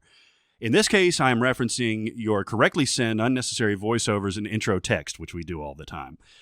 There have been several movies in the past few years which do the show, don't tell so very well that they've received well-deserved accolades. Mad Max Fury Road, John Wick, Dredd are the examples that they give. These movies don't hold the audience's hand through the world building, and they have the minimal necessary to get the ball rolling and then tell their story through the medium of the film, visually. Is it a matter of talent or the experience for the director? Does it have to do with the industry and marketing, executive interference and test audiences? All of the above? None of the above? That's the question. Thanks for posting it. It's really interesting. And what we ultimately decided, basically the nuts of this question is why are directors telling more than showing? Yeah.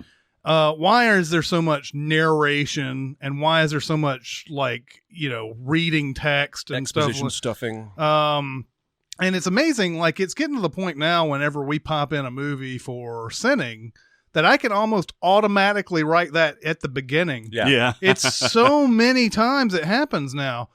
So we're going to come up with a bunch of reasons here. And I think probably they're all valid in their own, like they're all going to be a reason for particular movies, maybe not others, but then other movies are going to have those other reasons. So Jeremy, what do you think? Okay. So I think a lot of it has to do with studios, specifically the fear they have of doing something outside the box, and the true financing behind it. They could lose a ton of money if they make a movie like Mad Max Fury Road and it flops. Mm-hmm. And the studio might have been begging the whole time, why not have some narration? Why not blah, blah, blah, blah, blah? And it's push and pull there, I think. And so I think when you see a movie like Castaway, it's showing way more than telling. That movie almost tells nothing. Mm-hmm. But it's because it's Zemeckis, and he's got the clout at this point in his career. The studio can only push him so far before he's going to push back. And you probably had Tom Hanks, major movie star, also on board with that premise. But I think the studios feel like they have to do that shit because, in all honesty, there are a lot of dumb fucking Americans. Right? Yep. Yeah. We're talking basically, the question is asked by a film lover. We're film lovers answering it to people who are listening that are film lovers. Mm. But the movie-going public are not all film lovers. Yeah. They eat up the Transformers movies, right? Maybe some of them do need narration and exposition, so they're not lost, right? Is that possible? No, that's totally possible. One of the other big reasons I think this is happening is that I think there is a combination of laziness and the need to make a movie as cheap as possible. They don't want to shoot certain scenes that would explain these things right off the bat. Instead of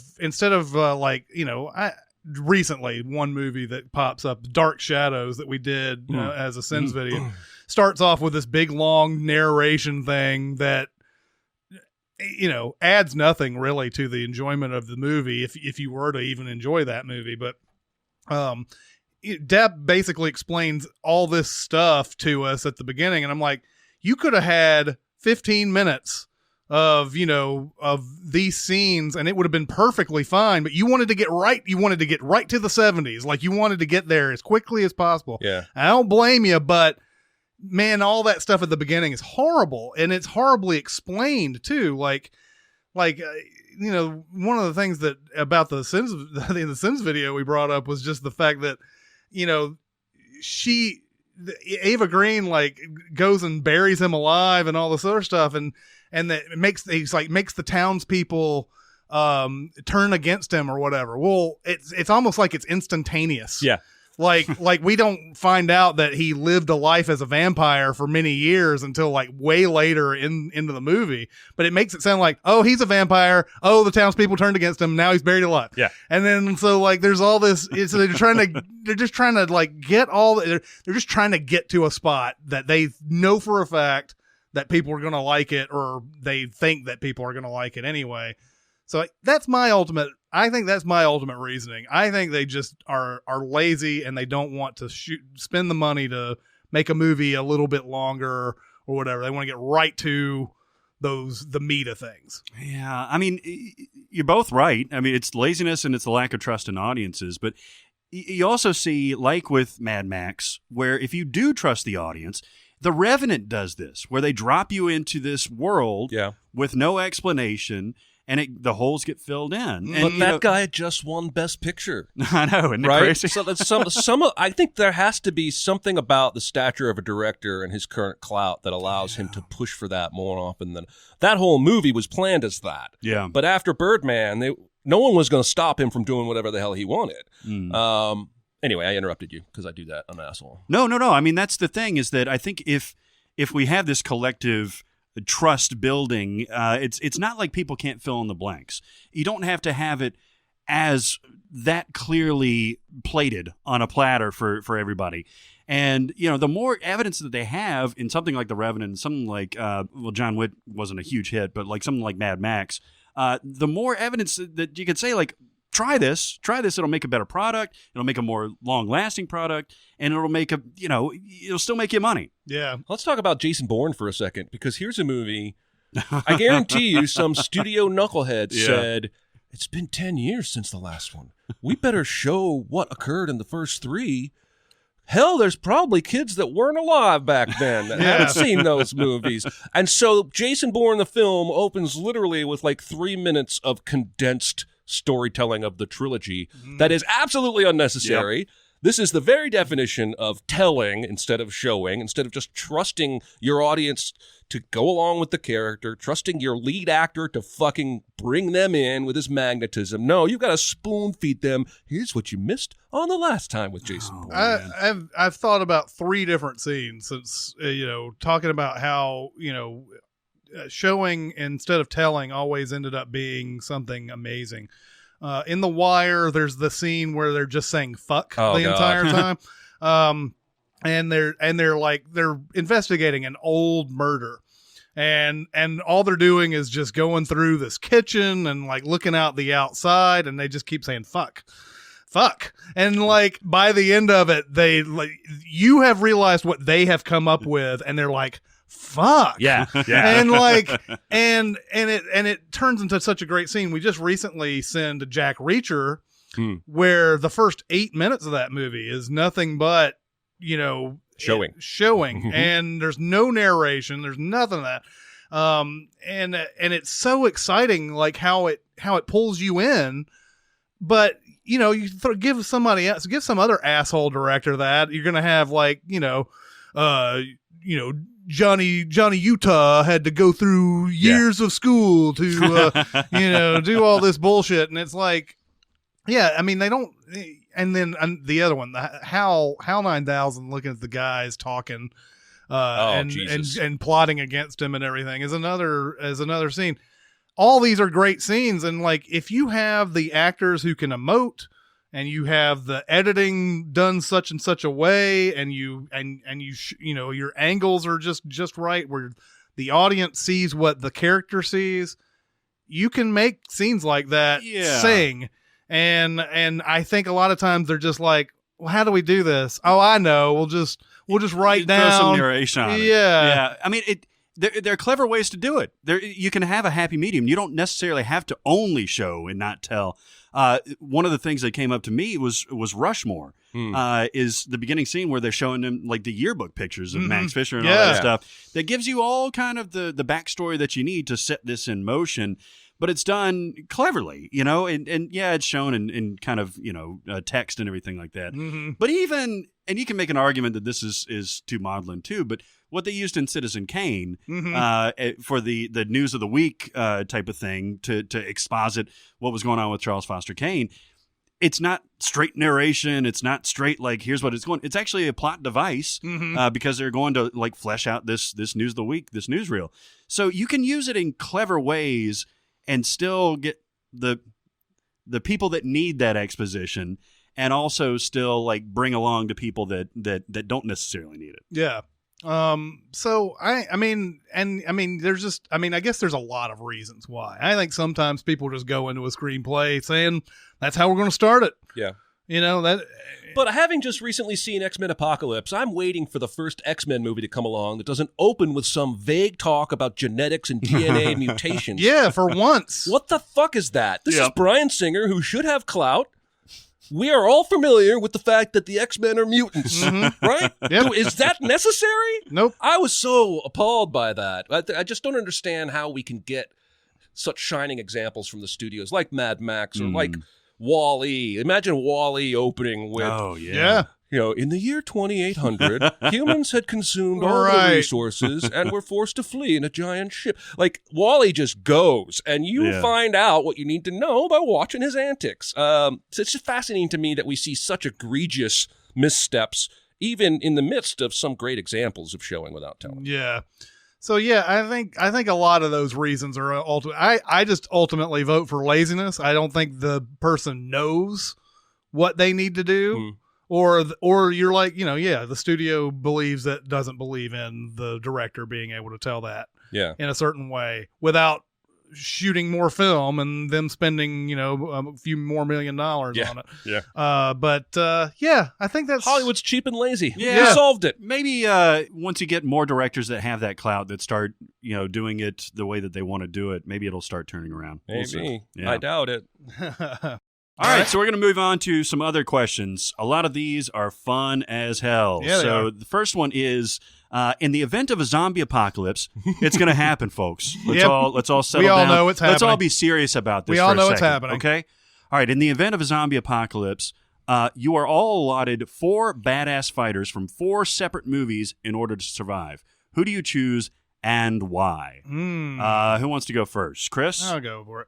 All right. So, I immediately started thinking of who are badasses who are also sort of in this world, like already in a zombie apocalypse almost.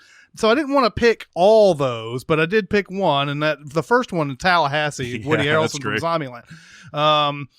You want to have somebody who has experience with zombies, somebody who knows what to do, and Woody Harrelson proves himself pretty smart in Zombieland. He seems almost comfortable in that environment. Yeah. Like he's been waiting for it, and he's ready. He's just like, all right, this is happening. And he's got the great scene where he jumps into that little carny tent or whatever, the carny structure, and all the zombies are coming towards him, and he's just knocking them down because it's so obviously you got to have him in there.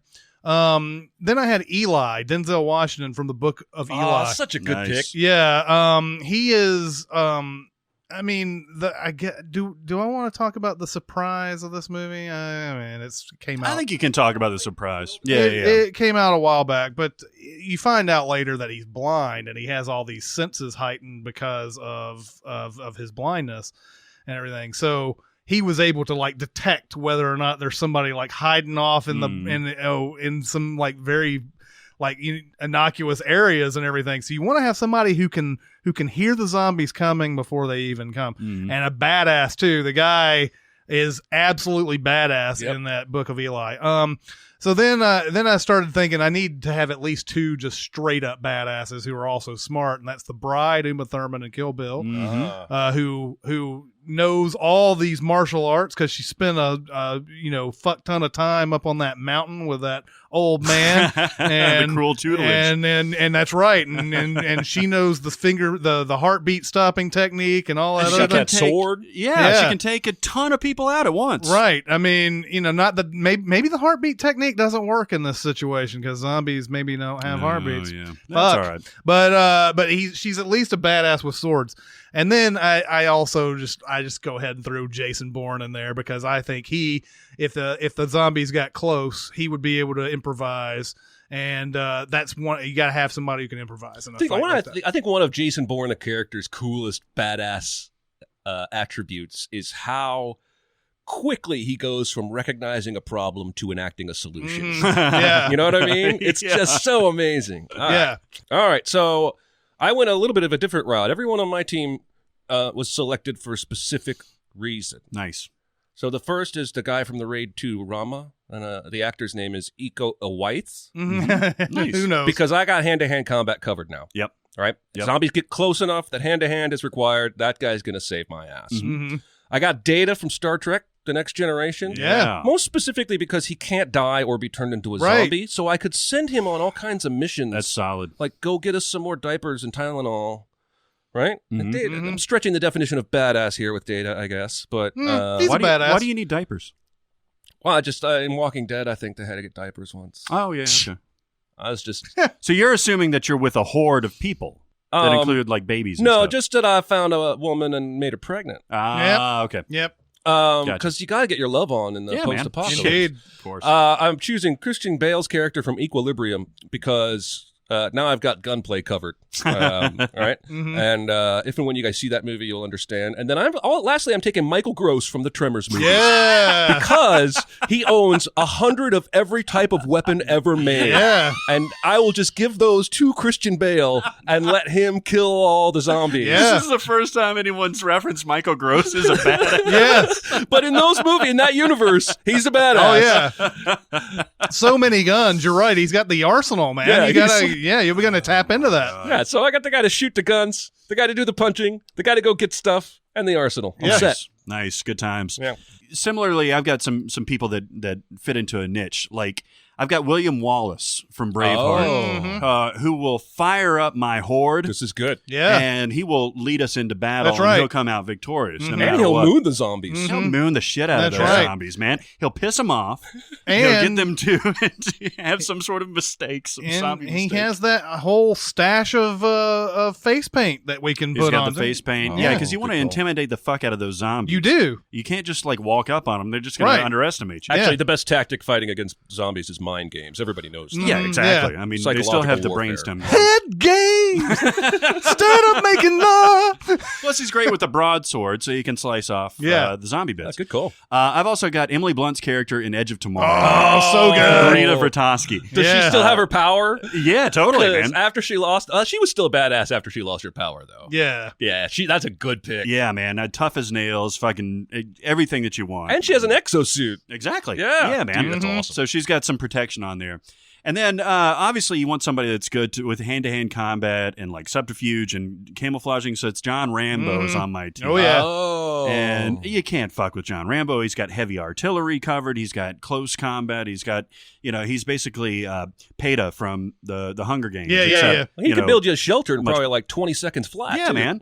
I mean, this is survivalist stuff. Yeah. And I'm talking about like First Blood Rambo. Very good. None of that shit though, but camouflaging yourself as a log or some shit like that. Man. No, this is all like ready to Yeah, battle. right. And then I've got like the ace in the hole, the ace in my hole, the ace in my pocket. The ace hole. I got the ace hole, and the ace hole is the T-800 from Yep. Terminator. Oh. Arnold's character. You basically went Expendables on this because you have Schwarzenegger, Stallone, and Gibson all in this thing. That's true. Yeah. Yeah, but I mean, you talk about somebody that can't be turned into a zombie.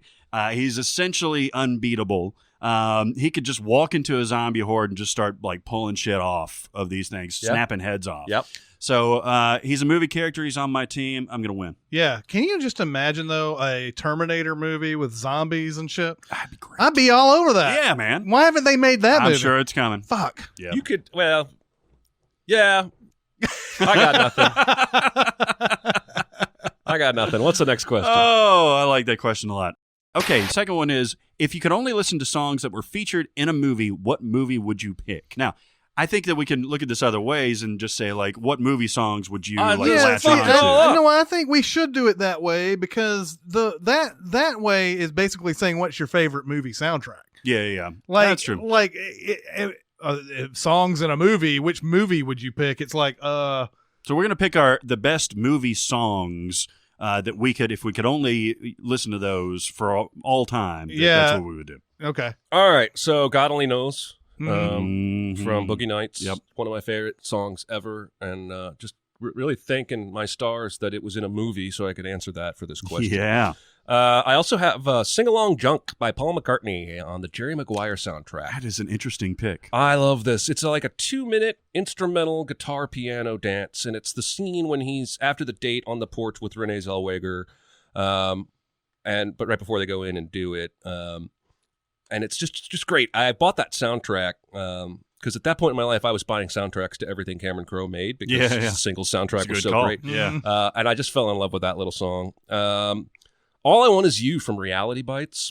Nice. Not U2 my song. favorite U2 song, and probably every U2 song's been in a movie before, but I love that song. The raw emotions of Bono at the end when he's screaming, "All I want is you!" Mm-hmm. I don't like that movie at all, but that song's great. Gotta have some U2 if I'm going to be on like a deserted island. I'll skip that one. Fire and Rain, James Taylor from the movie Fire and Rain. Nice. Not my favorite James Taylor song, but I couldn't think of too many movies and I got to have some James Taylor. If I'm limiting my future music listening to just a handful of songs, I had to have some James Taylor in there. Surprised you didn't go Bob Marley in I Am Legend. I almost did. Did you really? But I talked so much about that recently, I decided not to. Nice. But Three Little Birds would probably be up there. Yeah, for sure. nice. My list, there's going to be way better songs than this list that I've come up with. So I thought about this question more along the lines of songs that were prominently featured in the movie or whatever. And I could sit back and think about a bunch of movies and think of, those have some of my favorite songs ever in or whatever. But for whatever reason, these are the ones that popped up.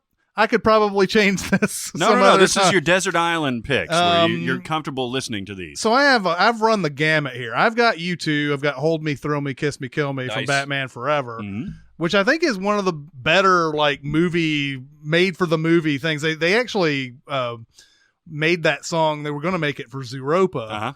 And then they didn't put it on the album. And actually, that song's better than anything that's on Zooropa, I think. In defense of Lemon, I disagree. Lemon. It's like an Adam Sandler impression, that song. Yeah. I also have Ludacris's Get Back from Tropic Thunder. Oh, yeah. Yeah. And that's one of those. I love the ending of Tropic Thunder. They play that whole song. They go through all the little credits and everything. It's a real good, energetic song. Okay, here's the one that this one right here. Barrett's going to disagree with, and probably 3/4 of our listening audience are going to. Limp Bizkit's Take a Look Around from Mission Impossible 2. Not only this is a terrible pick, it's a terrible fucking song. I fucking love it, and I'll tell you why. Of all the terrible Limp Bizkit songs, this is the worst fucking Limp Bizkit song. Doing it, man. Doing it. Putting that fucking thing in. Because it is fucking energetic as hell, and it's terrible, but I love it. Oh my God. I will never forget watching this movie, and this song comes on, and our friend Russell, once the big the little and then it goes into that, now I know why you're gonna hate me, all that. Russell was just doing this huge dance down at the front of the screen and everything. It's probably why it resonates with me so much, and everything. But you're absolutely right. I shouldn't have this on my list, but I'm gonna have it on my list. That's awesome. Wallflowers Heroes, which is the Godzilla. It's Godzilla. That's interesting. That's a really good soundtrack. It's a great cover to that song. Yeah. And I always really enjoyed it. Wings, Live and Let Die. I ran the gamut of Bond songs, and I decided I was going to do this one. I thought about maybe the Chris Cornell one from Casino Royale. That's a really good one. Really like that one too, but it was like, if I'm going to do Bond, I might as well do the most well-known one. Rage Against the Machine's Wake Up and Matrix. That'll get you fired up on your island. Yeah, I mean, pretty much all these are just fired up type of songs. Ghetto Boy Still from Office Space. Yeah, great one. And The Who. Steel. The Who, The Seeker from American Beauty. Oh. Yeah, I love that. So yeah, there's my list, and I know that Limp Bizkit doesn't. I know that makes Barrett skin crawl, but I'm gonna have that in there when I need some emotional release. I'm gonna compartmentalize that in my brain and never think about it again. Yeah. So my picks are. Initially, I was making these as being part of the movie. Like I could listen to the Pulp Fiction soundtrack forever if I had to. But my pick out of that would be "Son of a Preacher Man." Man, I mean that is the smoothest, most just sensual song that song man, is it sex, always man. I get it. always gets me going. So that's a great one. Singles is my second favorite soundtrack of all time. 1992 Cameron Crowe, and it has some of the greatest, what you would call alternative, somewhat grunge music on there with Alice in Chains and Soundgarden and everything. But they've got 2 Pearl Jam songs on there. One called State of Love and Trust, which everybody loves. And then there's a second one called Breathe, which is a much better song. I love that song so much. I've listened to it hundreds of times. So I would pick that from that soundtrack. I need some gravitas on my island. Yeah. So from Oh Brother Where Art Thou, I'm going to pick Ralph Stanley's Oh Death. Oh, yeah. Because I need to settle down. I need to kind of get my spirituality on. I'm worried about Chris because he's just going to be running around his island raging with nothing to vent. He's just going to be worked up. That's right. Yeah.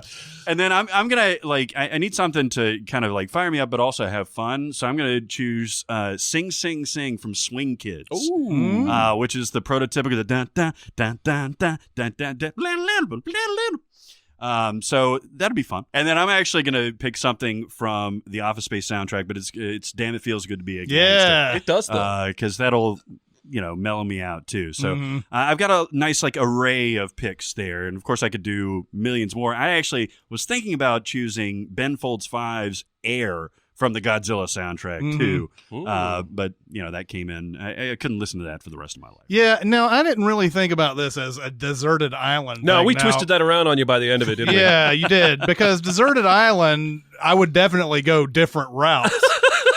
And for me, this is more about stuff that just can't struck me when I watched it in a movie theater. For whatever reason, even though Take a Look Around is a terrible song, it was one of those things where it was I'll always remember Russell doing that thing, and I was just sitting there going, "Yeah, man, I am totally into this song." You're gonna be stuck on an island with Limp But if I'm Bizkit stuck on an island, I'm gonna be listening to nothing but all these Zach De La amped up songs. and Fred Durst. Okay, what's the most egregious movie adaptation of a book? And a second follow-up question is, what movie was actually better than the book? So, who's first? So egregious. I'm in honor of my wife. I have to say Aragon, which is a book. She read the whole series. The original book was originally written by a 15-year-old, self-published, got noticed in a bookstore, and then got published by a publisher.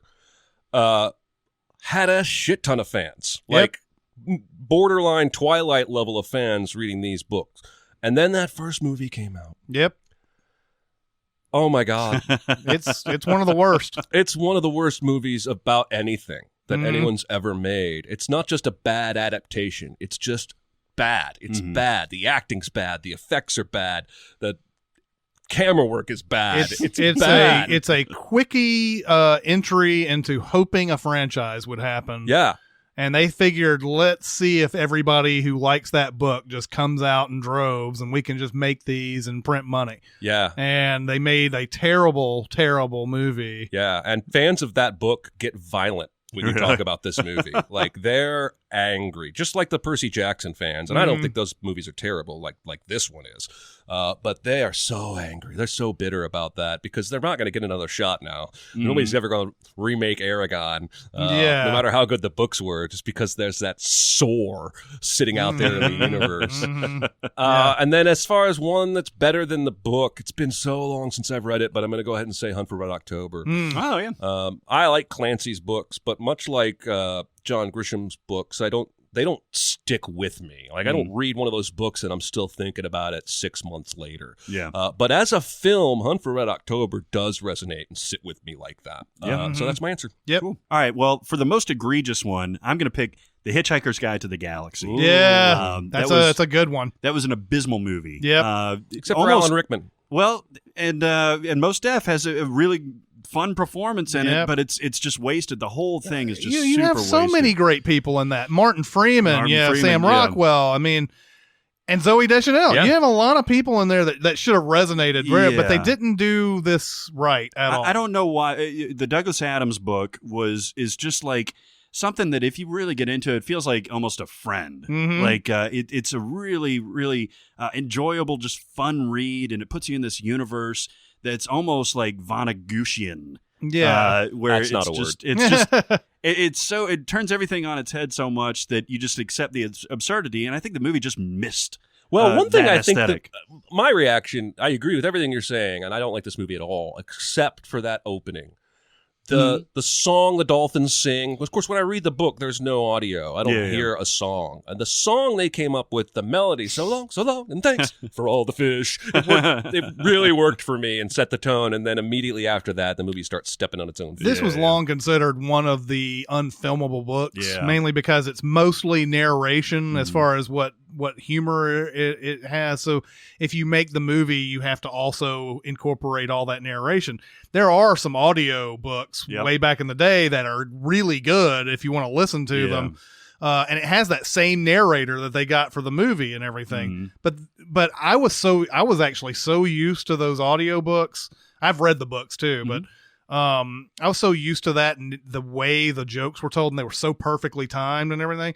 When it got to the movie, the narration's like slightly faster, the timing's way off, and everything. And I'm just like, they just kind of skipped over that joke there. That's that type of thing would happen. Yeah, it's one of those. It's just a book that's hard to shoot a movie out of. But yeah, they decided to try to add all the slapstick type of stuff in it, and it just doesn't work. No. And what I would pick for the movie that's better than the book, maybe somewhat controversial, is The Shining. I think Stephen King didn't like it. Stephen King did not like Fuck it. Stephen King. Exactly. What does he know about his own book? I think the book is perfectly good. It is a very different representation of Jack Torrance, though, and like what motivates him and what his whole meaning is. But I love the movie version of this so much better. It is colder, like literally and figuratively. But I think it's paced perfectly, and obviously the performances are great. And I think if they had swung for the original Stephen King version, I think it would have. I could not see that adaptation working. I was just thinking that. I was like, thank God they didn't have the effects to do the maze thing at the end. Yeah, where they're all like, because that would have, that would have been. I mean, I think that would have. I mean, unless Kubrick was going to do some other. I mean, I don't know if the same movie would have been made other than that. Yeah, and they actually did make a TV movie for it starring Steven Weber. Got good reviews from Wings, and it was perfectly fine, but it had that kind of thing where it was like driven by the alcoholism and his love for the kid and all that stuff. And it wasn't even that I was just so used to the Kubrick movie. It was that it just wasn't nearly as interesting to me. Yeah. Okay. So along in that same era when Aragon came out, you also had stuff like The Golden Compass and a lot of like just adaptations that really let their fans down. Now, I haven't read any of these books, but the one that I remember and the one that I wanted to punch in its face when I watched it was The Seeker, The Dark is Rising. I don't know if you guys have seen this movie. No. But I wanted to punch the kid in the face, and I'm sorry, I don't advocate punching kids in the face. Not anymore, at least. Yeah, he's off that. It's been 5 days. I'm thinking maybe it's okay to punch that kid in the face, but because he's 11 years older now, and this movie is just it's one of the worst ever. And Christopher Eccleston, who a lot of people know from Doctor Who and all that. I feel like, man, they just called him in to do scenes a lot of times. It's so disconnected from it. And he tells the audience everything that he's doing and everything and what he's feeling and all that. And it's just, it is a miserable experience. When the movie The Seventh Son came out, I was almost certain that was part of the same books and everything, but it's not. It's some other thing where they made a magical thing out of somebody being the seventh son. The Seeker is very much like that. It's all about being the seventh son of a seventh son and all that. And oh my God, it's a miserable, dreadful experience. IMDb has it at 4.8. Nice. Not a good movie at all. I've never read the book, and I'm sure the book is great, but this movie's terrible. The movie that I think is better than the book, and this book is phenomenal, is L.A. Confidential. Oh. The book L.A. Confidential it's really sort of a magic trick how Curtis Hanson got this into a movie, and while the book is just phenomenal on its own, the movie's even better. Nice. So good picks. Yeah. Okay, so what were some of the great scores from unexpected movies? I like the way this is kind of phrased, because what I get from it is more like, wow, I didn't really expect that to strike me from that movie, which is an interesting way to look at it. My pick, I'll go on and start, is the Trent Reznor and Atticus Ross score for The Social Network. Yeah. Oh, yeah. And man, I mean, this is Trent Reznor from 9 Inch Nails. Yep. Doing a phenomenal score for a David Fincher movie that's not dark and brooding or anything like that. It's about tech, and it's got this great opening of the dun with the piano and everything. It moves into kind of a more almost industrial thing throughout the movie, and it called my attention to it. As great as that movie is, I was attenuating to the score a lot in that movie in the first time that I watched it. And that's definitely my pick. I almost went, just to sub one here, I almost went with Johnny Greenwood from Radiohead, the guitarist from Radiohead doing the score for Paul Thomas Anderson's There Will Be Blood. So two 90s rockers basically doing unexpected scores. Yeah. I actually went with one of our 2003 discussed movies, Pirates of the Caribbean. Yeah. Which is, of course, nobody expected anything from that movie. So a good anything from that would have been unexpected. But considering how many bad pirate movies we've been through over the years, and how much that score adds to that film's action, like dun, dun, dun, dun, dun, dun, dun. Like I freaking love it. It's I could listen to it. swashbuckling. Yeah, it really makes me feel like Errol Flynn or something. Yeah. And surprisingly, it's just a family adventure, what have you. Those kind of movies don't usually have memorable scores. But this one I sing constantly. Yeah. Like I just did a second ago. Oh yeah. Kicking it to you, bud. I'm going to pick Marco Beltrami's score from Scream on this one. This was one of his first movies. He's now had a long career after doing this, but I think Scream has a score that's fairly unexpected horror movies at this point. And even now pretty much have that same kind of score all the way through it. But Scream has a very stark and contrasted score to anything else that you see in horror movies. Especially the scene where the camera, there's the big crane shot in Scream that's going around the school while there's reporters outside and everything. The music in that is like, all this all that stuff and everything. Really good score to that movie, and it's launched that guy's career. So I don't know if he's done very many great ones after that. I don't really notice him that much anymore, but like every time I see his name, oh yeah, that's the guy from Scream. But his score for Scream's great. That's awesome. I never even really thought about that. Yeah. Do it. It'll be a Scream. Do it. It'll be a Chris won that round of answers. Nice. Sure did. All right, we're going to finish up with this one. Thanks, everybody, for your questions. We are going to finish with, what movie vehicle would you want to take on a cross-country road trip? Chris, you want to start off? Yeah, I think we all picked RVs in this situation. Yeah? Because, you want to have something where you can, I don't know, you can cook and you can hang out and, all other type of stuff. But the one in Judgment Night is the one that has always been the fantasy RV, because Jeremy Piven put everything in that RV. It's part of the movie at the beginning of it. I've got a satellite TV in this thing, and I can, it's like every bell and whistle is on this. Now this is 1993, so we got to upgrade it to 2016 and everything. But I think you got what I'm going for on this. I want to have an RV that does everything. Has all the bells and whistles, and you can just hang out, watch TV, you can cook, you can all that. So it's good. I want a Winnebago. Yeah, I want a Winnebago. Burgundy interior. But and then I would tow an Aston Martin behind it, because I'd have to do some badass shit every once in a while. There you go. So anyway, well, I would take the war rig from Mad Max Fury Road, solely because that sucker moves. It's fast. It's indestructible. There's a lot of different compartments to it. And it's full of mother's milk. And it's full of mother's milk and, wives and concubines and stuff like I that. that part too. So I'm good with it. Yeah. You only got like 13 bullets, though, for like the whole trip. Yeah, but you really don't need it. It's so secure and it's so, like, locked in. I mean, could you imagine if you were driving down like a U.S. highway and up over a hill behind you, you're chugging at 85? That would be insane. The intimidation factor. Everybody would clear the fuck out of the way. I'd treat it like an ambulance. Hey, what's going on? War rig coming through. Yeah. That's awesome. Yeah. All right, so I went with the RV from We're the Millers because RVs are the only way to really travel, especially with friends. You can sleep in it. You can cook and eat in it. But this RV is also stocked with hundreds of pounds of weed. Yeah. And that would make a cross-country journey fun for anyone, yes, I would imagine. You could use it to, like, trade with other campers and stuff. Yeah. Hey, here's a brick of weed. Give us some steak. Right. All right. You could make some cash on the side by being a mobile drug dealer. Yeah. So that's why Does it come with Jennifer Aniston?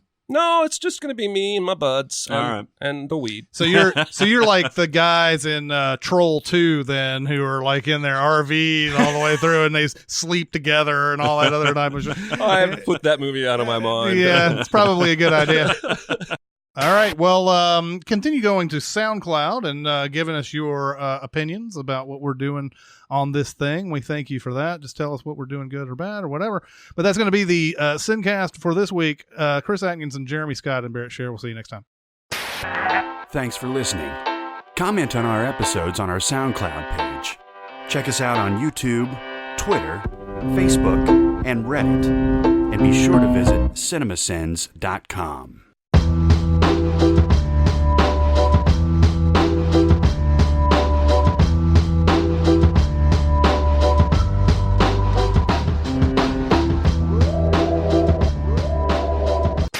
You go.